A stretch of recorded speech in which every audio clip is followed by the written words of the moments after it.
जे सौ चंदा उगवैं सूरज चढ़ै हजार। एते चानण होंदियां गुर बिना घोर अंधार। एक ओंकार सतनाम करता पुरख निरभौ निर्वैर अकाल मूरत अजूनी सैभं गुर प्रसाद। श्री राग महला चौथा। एक सुआना दोए सुआनी नाल भड़के भौंकै सदा बयाल। कूड़ शुरा मुठा मुरदार धानक रूप रहां करतार। मैं पत की पंद ना करनी की कार। हाँ बिगड़े रूप रहां बिकराल। तेरा एक नाम तारे संसार। मैं एहा आस एहो आधार। मैं पत की पंद ना करनी की कार। हाँ बिगड़े रूप रहां बिकराल। तेरा एक नाम तारे संसार। मैं एहा आस एहो आधार।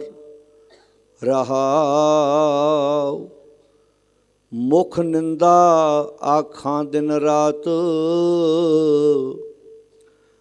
पर कर जोही नीच सनात।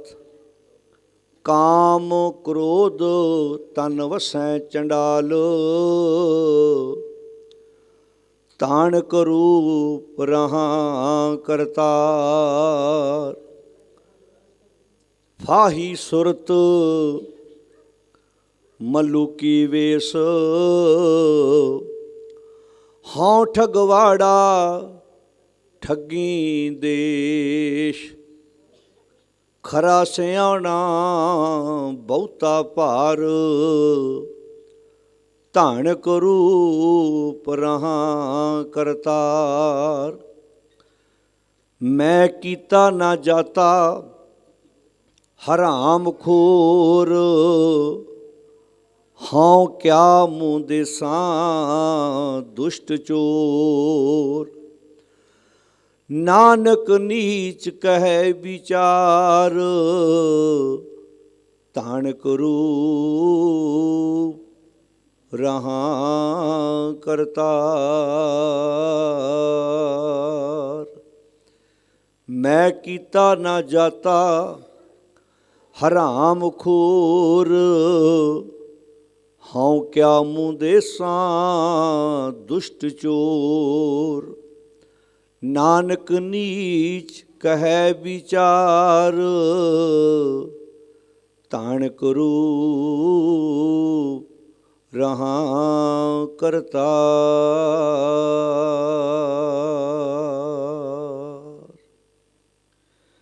परम सन्मान योग गुरु प्यारी साध संगत जीओ। सतगुर जी की गोद विच बैठ के गुरमत समागम की आपां सारे जाने हाज़री भर रहे हाँ। धन गुरु ग्रंथ साहिब महाराज जी की पावन गोद विच बैठ के सत्कारयोग भाई साहब होना के जत्थे पासों आपां सारिਆਂ ने बहुत प्यार नाल सतगुरु की पावन बाणी का कीर्तन सरवण किया है। आओ ਸਿੱਖ ਧਰਮ ਦੇ ਬਾਨੀ ਧੰਨ ਗੁਰੂ ਨਾਨਕ ਸਾਹਿਬ ਸੱਚੇ ਪਾਤਸ਼ਾਹ ਮਹਾਰਾਜ ਜੀ ਤਿੰਨਾਂ ਦੀ ਰਸਨਾ ਤੋਂ ਉਚਾਰਨ ਕੀਤਾ ਹੋਇਆ ਸ਼ਬਦ, ਜਿਸ ਦਾ ਆਪਾਂ ਬੜੇ ਪਿਆਰ ਨਾਲ ਪਾਠ ਸਰਵਣ ਕੀਤਾ ਹੈ, ਜਿਸ ਦੀ ਆਪਾਂ ਵਿਚਾਰ ਸਾਂਝੀ ਕਰਨੀ ਹੈ। ਇਹ ਪਾਵਨ ਸ਼ਬਦ ਗੁਰੂ ਗ੍ਰੰਥ ਸਾਹਿਬ ਜੀ ਦਾ ਪ੍ਰਥਮ ਰਾਗ, ਪਹਿਲਾ ਰਾਗ ਸ੍ਰੀ ਰਾਗ, ਉਸ ਰਾਗ ਵਿੱਚ ਉਚਾਰਨ ਕੀਤਾ ਹੋਇਆ ਘਰ ਚੌਥੇ ਵਿੱਚ ਗੁਰੂ ਗ੍ਰੰਥ ਸਾਹਿਬ ਜੀ ਦੇ ਪਾਵਨ ਅੰਕ 24 ਦੇ ਉੱਪਰ ਇਹ ਸ਼ਬਦ ਸੁਭਾਈਮਾਨ ਹੈ।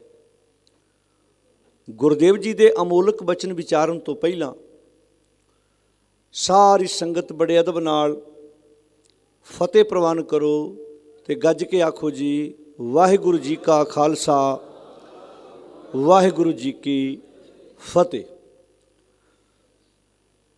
ਗੁਰੂ ਨਾਨਕ ਸਾਹਿਬ ਸੱਚੇ ਪਾਤਸ਼ਾਹ ਮਹਾਰਾਜ ਜੀ ਦੇ ਪ੍ਰਕਾਸ਼ ਪੁਰਬ ਦੀਆਂ ਸੰਗਤਾਂ ਇੱਕ ਦੂਜੇ ਨੂੰ ਅੱਜ ਵਧਾਈਆਂ ਦੇ ਰਹੀਆਂ ਨੇ। ਸੋਸ਼ਲ ਮੀਡੀਆ ਰਾਹੀਂ ਜਿੱਦਾਂ ਵੀ ਹੈ, ਕੋਈ ਕਿਸੇ ਦੇ ਘਰ ਜਾ ਕੇ, ਗੁਰਦੁਆਰੇ ਆਣ ਕੇ।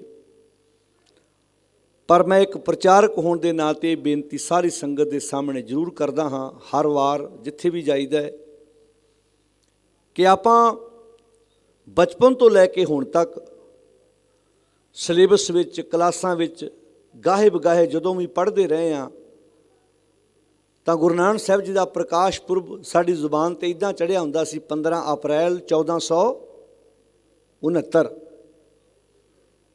ਇਹ ਸਾਡੇ ਲਿਖਣ ਵਿੱਚ, ਸਾਡੇ ਸੁਣਨ ਵਿੱਚ ਇੱਦਾਂ ਹੀ ਆਉਂਦਾ ਰਿਹਾ, ਯਾਨੀ ਕਿ 15 ਅਪ੍ਰੈਲ ਮੀਨਿੰਗ 1 ਵੈਸਾਖ। ਵਧੇਰੇ ਜਾਣਕਾਰੀ ਵਾਸਤੇ ਵਿਚਾਰਾਂ ਦੀ ਆਰੰਭਤਾ ਤੋਂ ਪਹਿਲਾਂ ਮੈਂ ਆਪਣਾ ਫਰਜ਼ ਸਮਝਦਾ ਸੰਗਤਾਂ ਨੂੰ ਜਾਣੂ ਕਰਾਉਣਾ। ਸਰਦਾਰ ਕਰਮ ਸਿੰਘ ਹਿਸਟੋਰੀਅਨ ਪਿੰਡ ਝਬਾਲ, ਡਿਸਟ੍ਰਿਕਟ ਤਰਨ ਤਾਰਨ ਦੇ ਰਹਿਣ ਵਾਲੇ ਸਨ। ਅੱਜ ਕੱਲ੍ਹ ਉਹ ਜ਼ਿਲ੍ਹਾ ਤਰਨ ਤਾਰਨ ਹੈ, ਪਹਿਲਾਂ ਡਿਸਟ੍ਰਿਕਟ ਅੰਮ੍ਰਿਤਸਰ ਸੀ। ਪਿੰਡ ਝਬਾਲ ਹੈ ਬੀੜ ਸਾਹਿਬ ਤੋਂ ਥੋੜ੍ਹੀ ਦੂਰੀ 'ਤੇ, ਜਿਹੜਾ ਅੰਮ੍ਰਿਤਸਰ ਤੋਂ ਰੋਡ ਭਿੱਖੀਵਿੰਡ ਨੂੰ ਜਾਂਦਾ ਹੈ, ਬਾਰਡਰ ਵੱਲ ਨੂੰ ਜਾਂਦਾ ਹੈ, ਉਸ ਰੋਡ ਦੇ ਉੱਤੇ ਉਹ ਪਿੰਡ ਹੈ ਝਬਾਲ।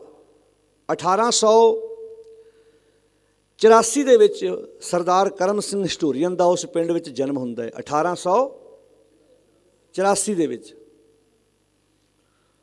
ਸਰਦਾਰ ਕਰਮ ਸਿੰਘ ਹਿਸਟੋਰੀਅਨ ਉਸ ਪਿੰਡ ਵਿੱਚ ਜੰਮੇ ਪਲੇ, ਵੱਡੇ ਹੋਏ। ਰਾਜ ਉਸ ਵਕਤ, ਕਿਉਂਕਿ 1849 ਵਿੱਚ ਅੰਗਰੇਜ਼ ਪੰਜਾਬ 'ਤੇ ਕਾਬਜ਼ ਹੋ ਜਾਂਦਾ ਹੈ, ਉਸ ਵਕਤ ਰਾਜ ਅੰਗਰੇਜ਼ ਦਾ ਹੈ, ਜਦੋਂ ਸਰਦਾਰ ਕਰਮ ਸਿੰਘ ਹਿਸਟੋਰੀਅਨ ਦਾ ਜਨਮ ਉਸ ਪਿੰਡ ਵਿੱਚ ਹੁੰਦਾ ਹੈ। ਜੰਮੇ ਪਲੇ, ਵੱਡੇ ਹੋਏ, ਜਵਾਨ ਹੋਏ। ਐਜੂਕੇਸ਼ਨ ਲਈ ਉਹਨਾਂ ਨੇ ਆਪਣੀ ਜ਼ਿੰਦਗੀ ਵਿੱਚ ਕਿਤਾਬਾਂ ਤਾਂ ਕਈ ਲਿਖੀਆਂ ਨੇ, ਪਰ ਉਹਨਾਂ ਦੀ ਇੱਕ ਕਿਤਾਬ ਅੱਜ ਦੇ ਵਿਸ਼ੇ ਨਾਲ ਸੰਬੰਧਿਤ ਹੈ। ਉਸ ਕਿਤਾਬ ਦਾ ਨਾਮ ਹੈ ਕੱਤਕ ਕੇ ਵੈਸਾਖ। ਵੈਸੇ ਤਾਂ ਹਰ ਪੰਜਾਬੀ, ਹਰ ਸਿੱਖ ਦੇ ਘਰ ਵਿੱਚ ਉਹ ਕਿਤਾਬ ਚਾਹੀਦੀ ਹੈ, ਪਰ ਪ੍ਰੋਬਲਮ ਇਹ ਹੈ, ਜਿਨ੍ਹਾਂ ਨੂੰ ਪੜ੍ਹਨ ਦਾ ਸ਼ੌਂਕ ਹੋਏਗਾ ਕਿਤਾਬਾਂ ਰੱਖਣਗੇ ਉਹੋ ਹੀ। ਇਹ ਰੁਚੀ 'ਤੇ ਡਿਪੈਂਡ ਕਰਦਾ। ਤੁਸੀਂ ਵੇਖਿਆ, ਜਿਨ੍ਹਾਂ ਨੂੰ ਫੁੱਲ ਬੂਟਿਆਂ ਦਾ ਸ਼ੌਂਕ ਹੋਵੇ, ਉਹ ਘਰਾਂ ਦੇ ਵਿੱਚ ਛੱਤ 'ਤੇ ਵੀ ਗਮਲੇ ਲਾਉਂਦੇ ਨੇ, ਉਹਨਾਂ ਦਾ ਧਿਆਨ ਰੱਖਦੇ ਨੇ, ਉਹਨਾਂ ਦੀ ਗੋਡੀ ਕਰਦੇ ਨੇ, ਉਹਨਾਂ ਨੂੰ ਚੰਗੀ ਲੱਗਦੀ। ਇਹ ਸ਼ੌਂਕ 'ਤੇ ਡਿਪੈਂਡ ਕਰਦਾ। ਕਈਆਂ ਨੂੰ ਆਪਣੇ ਘਰਾਂ 'ਚ ਕੁੱਤੇ ਰੱਖਣ ਦਾ ਸ਼ੌਂਕ ਹੁੰਦਾ ਹੈ, ਉਹਨਾਂ ਨੂੰ ਚੰਗਾ ਲੱਗਦਾ ਹੈ, ਆਪਣੇ ਪਰਿਵਾਰਕ ਮੈਂਬਰ ਬਣਾ ਕੇ ਰੱਖਦੇ ਨੇ। ਇਹ ਸ਼ੌਂਕ 'ਤੇ ਡਿਪੈਂਡ ਕਰਦਾ। ਕਈਆਂ ਨੂੰ ਪੁਰਾਣੀ ਤੋਂ ਪੁਰਾਣੀ ਗੱਡੀ ਖਰੀਦ ਕੇ ਉਹਨੂੰ ਸੋਹਣੇ ਤਰੀਕੇ ਨਾਲ ਸਜਾ ਕੇ ਆਪਣੇ ਘਰਾਂ ਵਿੱਚ ਰੱਖਣਾ, ਪੁਰਾਣੇ ਤੋਂ ਪੁਰਾਣਾ ਕੋਈ ਸਾਧਨ ਮਿਲ ਜਾਏ ਸਾਨੂੰ, ਇਹ ਸ਼ੌਂਕ ਹੈ। ਰੁਚੀ 'ਤੇ ਡਿਪੈਂਡ ਕਰਦਾ। ਜਿਵੇਂ ਨਵੇਂ ਤੋਂ ਨਵਾਂ ਕੱਪੜਾ ਪਾਉਣ ਦਾ ਸ਼ੌਂਕ ਹੋਣਾ, ਨਵੀਂ ਤੋਂ ਨਵੀਂ ਗੱਡੀ ਲੈਣ ਦਾ ਸ਼ੌਂਕ ਹੋਣਾ। ਪਰ ਅੱਜ ਅਸੀਂ ਜਦੋਂ ਆਪਣੇ ਚੁਗਿਰਦੇ ਧਿਆਨ ਮਾਰਦੇ ਹਾਂ,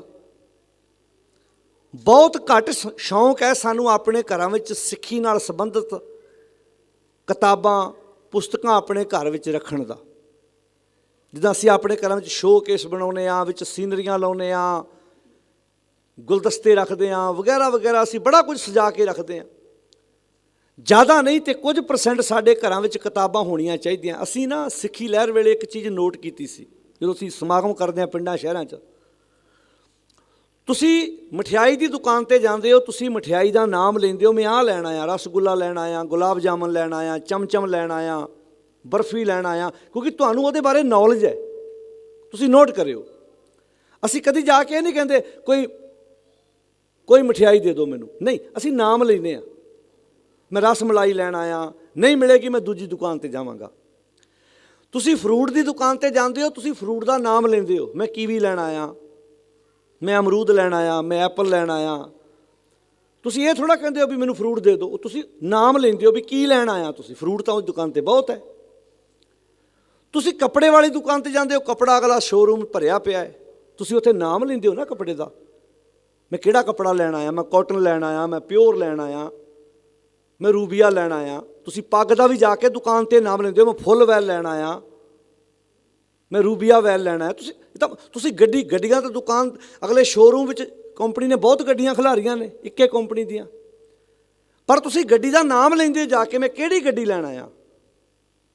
तुसी स्टाल ला लो किताबां दा, कोई टावां बंदा आण के इत्थे पुछेगा मैं फलाने विद्वान की किताब लैन आया, मैं फलानी किताब लैन आया, की कहणगे आण के भला? कोई चंगी जी मैनू बोलो सारे। कभी मिठाई वाली दुकान पर क्या कोई चंगी जी मिठाई दे दो, कभी कपड़े वाली दुकान पर क्या जाके आप मैनू कोई बोलो जी चंगा जा। अगला ये कहे भी मेरे वास्ते तो सारा चंगा ही है जिहड़ा मैं शोरूम च रख के बैठा, दुकान वास्ते कोई कपड़ा माड़ा नहीं। तुसीं टाइलां लैण जांदे हो, तुसीं मार्बल लैण जांदे हो, कभी जाके क्या कोई चंगा जा मार्बल दे दे, उहदे मुताबिक तो जिहड़ा छोटे तो छोटा माड़े तो माड़ा वो भी चंगा रख के बैठा है। वो माड़ा हुंदा तो रखदा क्यों अपनी दुकान ते? करियाने वाली दुकान पर बहुत कुछ भरिया पिया, तुसीं नाम लेंदे हो ना, तुसीं लैण की आए जे? करियाना तो बहुत कुछ है, करियाने ते मिर्चां तो लैके ते पता नहीं कितना कुछ भरिया पिया है।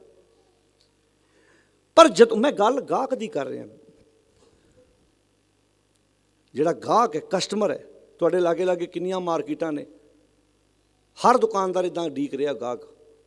गाहक की मर्जी दुकान दी सीढ़ियां चढ़ना, दुकान दी सीढ़ियां नहीं चढ़ना, सौदा पसंद करके खरीदना ना खरीदना ये गाहक की मर्जी है। कोई दुकानदार नहीं चाहता कि मेरी दुकान तो आया गाहक खाली हथ जाए, चाहता है जी? ਇਹਦਾ मतलब ਜਿਹੜਾ गाहक है वो बनाया नहीं जाता, गाहक बनता है। धक्के नाल तुसीं किसी नूं गाहक बना दोगे?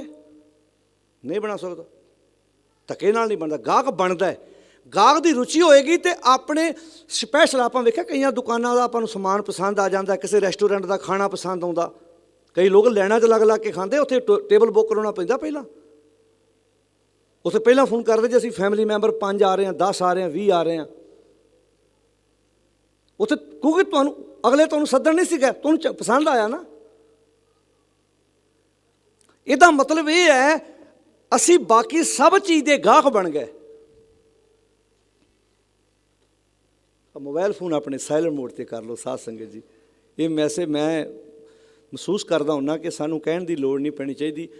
गुरुद्वारा साहिब प्रवेश करन तो पहलां साडे मोबाइल की रिंग ऑफ हो जानी चाहिए है। तुसीं किसी अफसर नूं मिलण जाओ, उत्थे मोबाइल की रिंग वजे तो वह अपमान मनदा, तोहीन मनदा।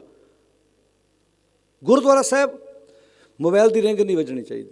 लियाओ जरूर, चलो ये सानूं जरूरत है, पर ये जदों जोड़ा उतारते जे ना, जोड़ा जुत्ती उतारन तो पहलां इहदी रिंग बंद कर दिओ। बहुत जरूरी होवे तो जाके सुन लो, नहीं तो इस तो बिना भी साडा कदी सरदा ही सी, नहीं सी सरदा? बोलो जी, क्यों साध संगत जी? सरदा सी। जे अज कंपनियां सब कुछ बंद कर देन, जिंदगी फिर भी जी 2-4 दिन औल जी होनी आपां नूं, 2-4 दिन होर तरह लगना, पर फिर भी जिंदगी चली जानी है।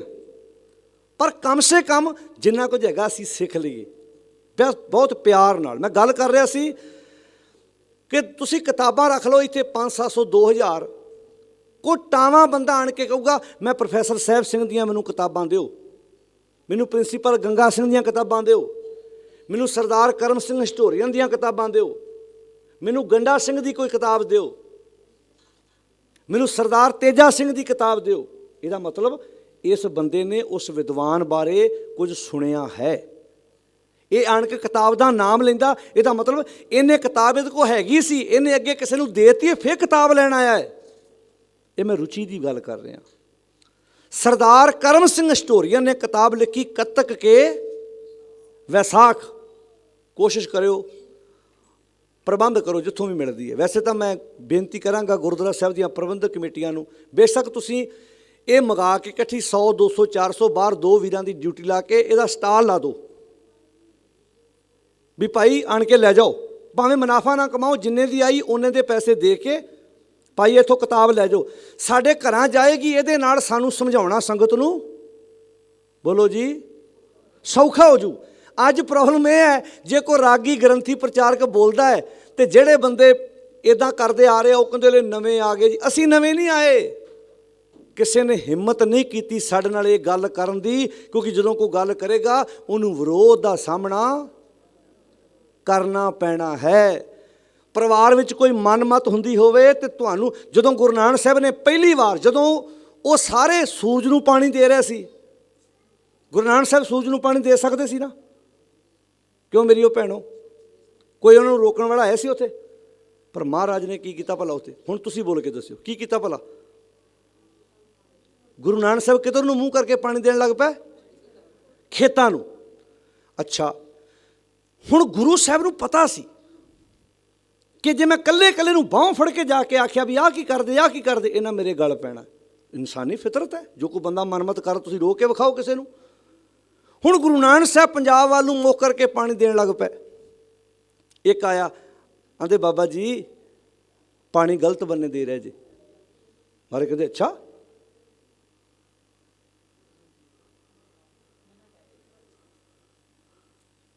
ਪਾਣੀ ਗਲਤ ਬੰਨੇ ਦੇ ਰਿਹਾ ਜੀ।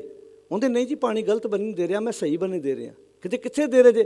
ਕਹਿੰਦੇ ਮੈਂ ਫਸਲ ਬੀਜ ਕੇ ਆਇਆ ਸੀ, ਸੁੱਕ ਰਹੀ ਸੀ, ਮੈਂ ਸੋਚਿਆ ਆਪਣੇ ਖੇਤਾਂ ਨੂੰ ਨਾਲ ਹਾਜ਼ਰੀ ਲਵਾਓ ਜੀ ਤਾਂ ਕਿ ਸਮਝ ਪੈ ਜਾਏ, ਮੈਂ ਆਪਣੇ ਖੇਤਾਂ ਨੂੰ ਪਾਣੀ ਦੇ ਰਿਹਾ ਸੀ। ਅੱਛਾ ਜੀ। ਉਹ ਕਹਿੰਦੇ ਬਾਬਾ ਜੀ ਤੁਹਾਡੇ ਖੇਤ ਕਿੱਥੇ ਆ? ਮਾਰੇ ਕਹਿੰਦੇ ਮੇਰੇ ਖੇਤ ਤਾਂ ਪੰਜਾਬ ਨੇ, ਕਿਉਂਕਿ ਪੰਜਾਬ ਉਦੋਂ ਬਹੁਤ ਵੱਡਾ ਸੀ, ਪਾਕਿਸਤਾਨ ਨਹੀਂ ਸੀ ਬਣਿਆ, ਕਰਤਾਰਪੁਰ। ਕਹਿੰਦੇ ਮੇਰੇ ਪੰਜਾਬ ਖੇਤ ਨੇ। ਕਹਿੰਦੇ ਅੱਛਾ ਜੀ। ਕਹਿੰਦੇ ਬਾਬਾ ਜੀ ਪੰਜਾਬ ਖੇਤ ਨੇ, ਪਾਣੀ ਤਾਂ ਤੁਹਾਡੇ ਪੈਰਾਂ 'ਚ ਡਿੱਗ ਰਿਹਾ ਹੈ। ਹੁਣ ਮਹਾਰਾਜ ਅੱਗੇ ਹੁਣ ਗੱਲ ਤੁਰ ਪਈ, ਜਿਹੜੀ ਗੱਲ ਗੁਰੂ ਸਾਹਿਬ ਨੇ ਉਹਨਾਂ ਨੂੰ ਕਹਿਣੀ ਸੀ ਉਹ ਗੁਰੂ ਸਾਹਿਬ ਨੂੰ ਕਹਿਣ ਲੱਗ ਪਏ। ਇਹਨੂੰ ਕਹਿੰਦੇ ਵਿਚਾਰ ਚਰਚਾ, ਗੋਸ਼ਟੀ ਹੋ ਗਈ ਨਾ, ਸ਼ੁਰੂ ਹੋ ਗਈ, ਗੱਲ ਤੁਰ ਪਈ। ਗੱਲ ਤਾਂ ਤੋਰੋ ਸਿੱਖੀ ਦੀ ਘਰ 'ਚ, ਖਾਣ ਤੋਂ ਪੀਣ ਤੋਂ ਪਹਿਨਣ ਤੋਂ ਗੱਡੀਆਂ ਚੜ੍ਹਨ ਤੋਂ ਥੋੜ੍ਹਾ ਜਿਹਾ ਉੱਪਰ 'ਤੇ ਉੱਠੀਏ। ਮੈਂ ਬੈੱਡ ਖਰੀਦ ਲਿਆਇਆ 10 20 30 ਹਜ਼ਾਰ ਦਾ, ਮੈਂ ਰਾਤ ਨੂੰ ਸੌਂ ਪਾਵਾਂਗਾ, ਮੈਂ ਚਰਚਾ ਤੇ ਕਰਾਂ ਬਾਬਾ ਫਤਿਹ ਸਿੰਘ ਦੀ ਘਰ 'ਚ। ਮੇਰੇ ਤੇ ਘਰ 'ਚ ਗੱਲ ਹੀ ਨਹੀਂ ਹੋ ਰਹੀ। ਐਸੇ ਐਸੇ ਪਰਿਵਾਰ ਆਪਣੀ ਜ਼ਿੰਦਗੀ ਤੁਸੀਂ ਵੇਖੇ ਹੋਣਗੇ ਜਿਨ੍ਹਾਂ ਘਰਾਂ 'ਚ ਕਦੀ ਸਿੱਖੀ ਦੀ ਗੱਲ ਹੁੰਦੀ ਨਹੀਂ, ਤੇ ਕਈਆਂ ਘਰਾਂ 'ਚ ਸਿੱਖੀ ਤੋਂ ਬਿਨਾਂ ਦੂਜੀ ਗੱਲ ਨਹੀਂ ਹੁੰਦੀ। ਬੱਚੇ ਨੇ ਪੜ੍ਹਨਾ ਤਾਂ ਸਿੱਖੀ ਦੀ ਗੱਲ, ਜੇ ਘਰ 'ਚ ਕੋਈ ਫੰਕਸ਼ਨ ਕਰਨਾ ਤਾਂ ਸਿੱਖੀ ਵਿਚਾਰ, ਕਿਤੇ ਨਾ ਕਿਤੇ ਉਹ ਕਹਿੰਦੇ ਇਸ ਤੋਂ ਬਿਨਾਂ ਅਸੀਂ ਅਧੂਰੇ ਹਾਂ। ਹੁਣ ਧੰਨ ਗੁਰੂ ਨਾਨਕ ਸਾਹਿਬ ਸੱਚੇ ਪਾਤਸ਼ਾਹ ਜੀ ਨੂੰ ਉਹ ਪੁੱਛਦੇ ਨੇ, ਮਹਾਰਾਜ ਤੁਹਾਡੇ ਤਾਂ ਪੈਰਾਂ 'ਚ ਹੀ ਪਾਣੀ ਡਿੱਗ ਰਿਹਾ। ਕਹਿੰਦੇ ਅੱਛਾ ਧੰਨਵਾਦ ਭਾਈ, ਮੈਨੂੰ ਦੱਸ ਦਿੱਤਾ ਵੀ ਮੇਰੇ ਪਾਣੀ ਇੱਥੇ ਡਿੱਗੀ ਜਾਂਦਾ। ਅੱਛਾ ਤੁਸੀਂ ਸਾਰੇ ਪਾਣੀ ਕਿੱਥੇ ਦੇ ਰਹੇ ਸੀ ਭਲਾ? ਗੱਲ ਤੁਰ ਪਈ ਨਾ, ਕਿੱਥੇ ਦੇ ਰਹੇ ਸੀ? ਹਾਂ ਤੁਸੀਂ ਬੋਲੋ, ਆ ਵੇਖੋ ਜਰਾ ਆਵਾਜ਼ ਆਈ, ਕਿਹਨੂੰ ਦੇ ਰਹੇ ਸੀ? ਸੂਰਜ ਨੂੰ। ਅੱਛਾ ਜੀ, ਕਿਉਂ ਦੇ ਰਿਹਾ ਸੀ? ਅਗਲਾ ਸਵਾਲ ਆਇਆ, ਮਾਰੇ ਕਹਿੰਦੇ ਕਿਉਂ ਦੇ ਰਿਹਾ ਸੀ? ਹੁਣ ਉਹਨਾਂ ਦੇ ਮੰਨਣ ਮੁਤਾਬਕ ਹੈ ਸੂਰਜ ਦੇ ਕੋਲ ਇੱਕ ਬੜਾ ਵੱਡਾ ਇੱਦਾਂ ਝੀਲ ਬਣੀ ਹੋਈ ਹੈ, ਚਵੱਚਾ ਕਹਿ ਲਓ, ਝੀਲ ਕਹਿ ਲਓ, ਇੱਥੋਂ ਪਾਣੀ ਭੇਜੀਦਾ, ਪਾਣੀ ਉੱਥੇ ਸਟੋਰ ਹੋ ਜਾਂਦਾ, ਫਿਰ ਜਿਨ੍ਹਾਂ ਦੇ ਅੱਗੇ ਪਿੱਤਰ ਪਿਆਸੇ ਹੁੰਦੇ ਨੇ, ਸੂਰਜ ਫਿਰ ਉਹਨਾਂ ਨੂੰ ਪਾਣੀ ਸਪਲਾਈ ਕਰਦਾ। ਯਾਨੀ ਕਿ ਦਾਦਾ ਮੇਰਾ ਸੀ, ਦਾਦੀ ਮੇਰੀ ਸੀ, ਪਿਓ ਮੇਰਾ ਸੀ, ਪੈਨਸ਼ਨ ਬਾਪੂ ਦੀ ਮੈਂ ਖਾਧੀ, ਪਾਣੀ ਸੂਰਜ ਤੂੰ ਪਿਆ। ਸਮਝ ਆਈ? ਜਵਾਕ ਖਿਡਾਏ ਬਾਪੂ ਨੇ ਸਾਡੇ, ਸਕੂਲੋਂ ਛੱਡ ਕੇ ਲੈ ਕੇ ਆਇਆ ਬਾਪੂ ਸਾਡੇ ਨਿਆਣਿਆਂ ਨੂੰ, ਤੇ ਪਾਣੀ ਦੀ ਡਿਊਟੀ ਕਿਹਦੀ ਆ? ਹੁਣ ਬੋਲੋ ਬੋਲੋ ਜੀ, ਸੂਰਜ ਦੀ। ਸੂਰਜ ਫਿਰ ਆਪਣਾ ਕੀ ਹੋਇਆ? ਪਾਣੀ ਕੌਣ ਪਿਆਉਂਦਾ ਆਪਾਂ ਨੂੰ ਘਰਾਂ 'ਚ? ਆਮ ਆਪਾਂ ਜਿਹੜੇ ਵੱਡੇ ਅਮੀਰ ਲੋਕ ਆਪਣੇ ਘਰਾਂ 'ਚ ਪਾਣੀ ਪਿਆਉਣ ਲਈ ਕਿਹਨੂੰ ਰੱਖਦੇ ਭਲਾ? ਤੁਸੀਂ ਬੋਲੋਗੇ ਗੱਲ ਤੁਰੇਗੀ ਨਾ। ਅੱਛਾ ਸੂਰਜ ਦੀ ਡਿਊਟੀ ਲਾਤੀ। ਅੱਛਾ ਇੱਥੋਂ ਮਹਾਰਾਜ ਕਹਿੰਦੇ ਮੈਨੂੰ ਇਹ ਦੱਸੋ, ਪਹਿਲੀ ਗੱਲ ਤਾਂ ਇਹ ਦੱਸੋ, ਇੱਥੋਂ ਹੀ ਇਸੇ ਧਰਤੀ ਤੋਂ ਮੇਰਾ ਪਾਣੀ ਖੇਤਾਂ 'ਚ ਨਹੀਂ ਪਹੁੰਚ ਸਕਦਾ। ਤੁਹਾਡੀ ਗੱਲ ਮੈਂ ਮੰਨ ਲਈ ਅਤੇ ਮੈਂ ਛੱਡ ਦਿੱਤਾ, ਆ ਲਓ ਆ ਮੈਂ ਛੱਡਿਆ ਪਾਣੀ, ਤੁਸੀਂ ਪਹੁੰਚਾ ਰਹੇ ਜੇ ਸੂਰਜ ਕੋਲ, ਹਜ਼ਾਰਾਂ ਯੋਜਨ ਦੂਰ ਹੈ, ਤੁਹਾਡਾ ਪਾਣੀ ਵੀ ਤੁਹਾਡੇ ਪੈਰਾਂ 'ਚ ਡਿੱਗ ਰਿਹਾ। ਮਗਰੋਂ ਪਿਤਰਾਂ ਨੂੰ ਪਾਣੀ ਭੇਜਣ ਵਾਲੇ ਭਰਮ 'ਚੋਂ ਬਾਹਰ ਨਿਕਲ ਕੇ ਜਿਉਂਦੇ ਮਾਂ ਨੂੰ ਪਾਣੀ ਪਿਆਓ। 9 ਵਰਗੇ ਕੱਪੜੇ ਮਾਂ ਦੇ ਹੋਣ, ਸੱਸ ਦੇ ਹੋਣ। ਜੇ ਪੁੱਤਰ ਨੇ ਵਧੀਆ ਕੱਪੜੇ ਪਾਏ ਨੇ ਤੇ ਬਾਪ ਦੇ ਕੱਪੜੇ ਵੀ ਸੋਹਣੇ ਹੋਣੇ ਚਾਹੀਦੇ। ਮਗਰੋਂ ਲਿਆ ਕੇ ਮਹਿੰਗੇ ਮਹਿੰਗੇ ਖੱਫਣ ਪਾ ਕੇ ਨਾਟਕ ਕਰਨ ਦੀ ਲੋੜ ਨਹੀਂ। ਜੇ 9 ਪੁੱਤ ਬਾਜ਼ਾਰ ਗਏ ਆ ਤੇ ਆਪਣੇ ਹੱਥੀਂ ਕਹਿਣ ਆ ਸ਼ਾਲ ਮੇਰੀ ਮਾਂ ਤੇ ਸੋਹਣਾ ਲੱਗੂ, ਆ ਜੁੱਤੀ ਮੇਰੀ ਮਾਂ ਨੂੰ ਬਹੁਤ ਫੱਬੂਗੀ, ਆ ਵਾਸਕਟ ਮੇਰਾ ਕਿਤੇ ਬਾਪੂ ਪਾ ਕੇ ਜਾਵੇ ਨਾ ਟੌਰ ਬਣ ਜੂ ਉਹਦਾ, ਆ ਜੁੱਤੀ ਕਿਤੇ ਮੇਰਾ ਬਾਪੂ ਪਾਵੇ ਨਾ ਸੋਹਣੇ ਲੱਗੂ।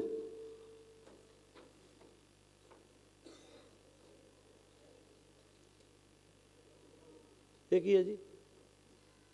ਬਾਅਦ ਚ ਕਰ ਲਈ, ਖੜਾਕ ਆਉਂਦਾ। ਹੁਣ ਆਪਾਂ ਗੱਲ ਕਰ ਰਹੇ ਸੀ ਗੁਰੂ ਨਾਨਕ ਸਾਹਿਬ ਸੱਚੇ ਪਾਤਸ਼ਾਹ ਮਹਾਰਾਜ ਜੀ ਨੇ ਕੀ ਆਖਿਆ? ਜਿਉਂਦੇ ਜੀ ਆਪਣੇ ਮਾਂ ਬਾਪ ਦੀ ਸੇਵਾ ਕਰੇ, ਜਿਉਂਦੇ ਜੀ। ਆਸਾ ਕੀ ਵਾਰ ਆਪਾਂ ਰੋਜ਼ ਪੜ੍ਹਦੇ ਹਾਂ, ਸੁਣਿਓ ਹੁਣ। ਜੇ ਮੋਹਾ ਕਾ ਕਰ ਮੋਹੈ, ਸਾਰੇ ਬੋਲੋ ਨਾਲ ਨਾਲ, ਜੇ ਮੋਹਾ ਕਾ ਕਰ ਮੋਹ ਪਿਤਰੀ ਅੱਗੇ ਵਸਤ ਸਜਾਣੀਐ, ਪਿਤਰੀ ਚੋਰ ਕਰੇ। ਹੁਣ ਆੜੇ ਸ਼ਰਾਧ ਕਰਾਏ ਜਾਂਦੇ ਆਮ, ਹੁਣ ਕਈ ਪਰਿਵਾਰਾਂ 'ਚ ਬਿਲਕੁਲ ਨਹੀਂ ਹੁੰਦਾ, ਕਈ ਨਹੀਂ ਇਹ ਕੰਮ ਕਰਦੇ, ਤੇ ਕਈ ਸਪੈਸ਼ਲ ਕਰਾਉਂਦੇ ਆ। ਇਹ ਮੇਰੇ ਦਾਦਾ ਜੀ ਦਾ ਸ਼ਰਾਧ ਹੈ, ਇਹ ਮੇਰੀ ਦਾਦੀ ਜੀ ਦਾ ਸ਼ਰਾਧ ਹੈ, ਇਹ ਮੇਰੇ ਪਾਪਾ ਜੀ ਦਾ ਸ਼ਰਾਧ ਹੈ। ਤੇ ਸ਼ਰਾਧ ਫਿਰ ਖਵਾਈ ਦਾ ਕਿਹਨੂੰ ਆ? ਬੋਲੋ ਭਲਾ। ਅੱਛਾ, ਜਿਹੜੇ ਸਿੱਖਾਂ ਨਾਲ ਸੰਬੰਧਿਤ ਹੋਣਗੇ ਉਹ ਕਿਹਨੂੰ ਖਵਾਉਂਦੇ ਆ? ਅਤੇ ਆਪਣਾ ਵੀ ਨਾਂ ਲੈ ਦਿਓ, ਆਪਣਾ ਕੋਈ ਲਿਹਾਜ਼ ਕਰਦੇ ਜੀ। ਕਿਉਂ ਜੀ? ਸੰਗ ਜੀ ਆਉਂਦੀ ਨਾ, ਭਾਈਆਂ ਨੂੰ ਕਹਾਂ ਗੁੱਸਾ ਨਾ ਕਰ ਜਾਣ ਕਿਤੇ, ਨਾ ਨਾ ਨਾ ਨਾ ਖਵਾਉਂਦੇ ਆ ਨਾ ਆਪਾਂ। ਅੱਛਾ, ਕਮਾਲ ਦੀ ਗੱਲ ਤੁਸੀਂ ਵੇਖੋ, ਜੇ ਸਿੱਖਾਂ ਨਾਲ ਸੰਬੰਧਿਤ ਆ ਤੇ ਉਹ 5 ਪਿਆਰੇ ਲੱਭਦੇ ਫਿਰਦੇ। 5 ਪਿਆਰੇ ਹੋਣਗੇ, ਜਿਵੇਂ ਗ੍ਰੰਥੀ, ਇੱਕ ਪ੍ਰਚਾਰਕ, ਰਾਗੀ ਸਿੰਘ ਚੱਲ ਜਾਣਗੇ, ਨਾਲ ਸੇਵਾਦਾਰ ਲੈ ਜਾਣਗੇ। ਉਹਨਾਂ ਨੂੰ ਫਿਰ ਖਵਾਉਂਦੇ ਇਸ ਮਨਸ਼ਾ ਨਾਲ ਆ, ਤੇ ਫਿਰ ਨਾਲ ਦੰਦ ਘਸਾਈ ਵੀ ਦਿੰਦੇ ਆ ਉਹ ਲਿਫਾਫੇ। ਉਹ ਕੀ ਆ? ਉਹਨਾਂ ਦੇ ਮੁਤਾਬਕ ਵਾ ਕਿ ਖਾਧਾ ਮੈਂ ਆ, ਦੰਦ ਮੇਰੇ ਘਸੇ ਆ, ਤੇ ਮਟੀਰੀਅਲ ਤੁਹਾਡੇ ਬਾਪੂ ਦੇ ਕੋਲ ਪਹੁੰਚਣਾ।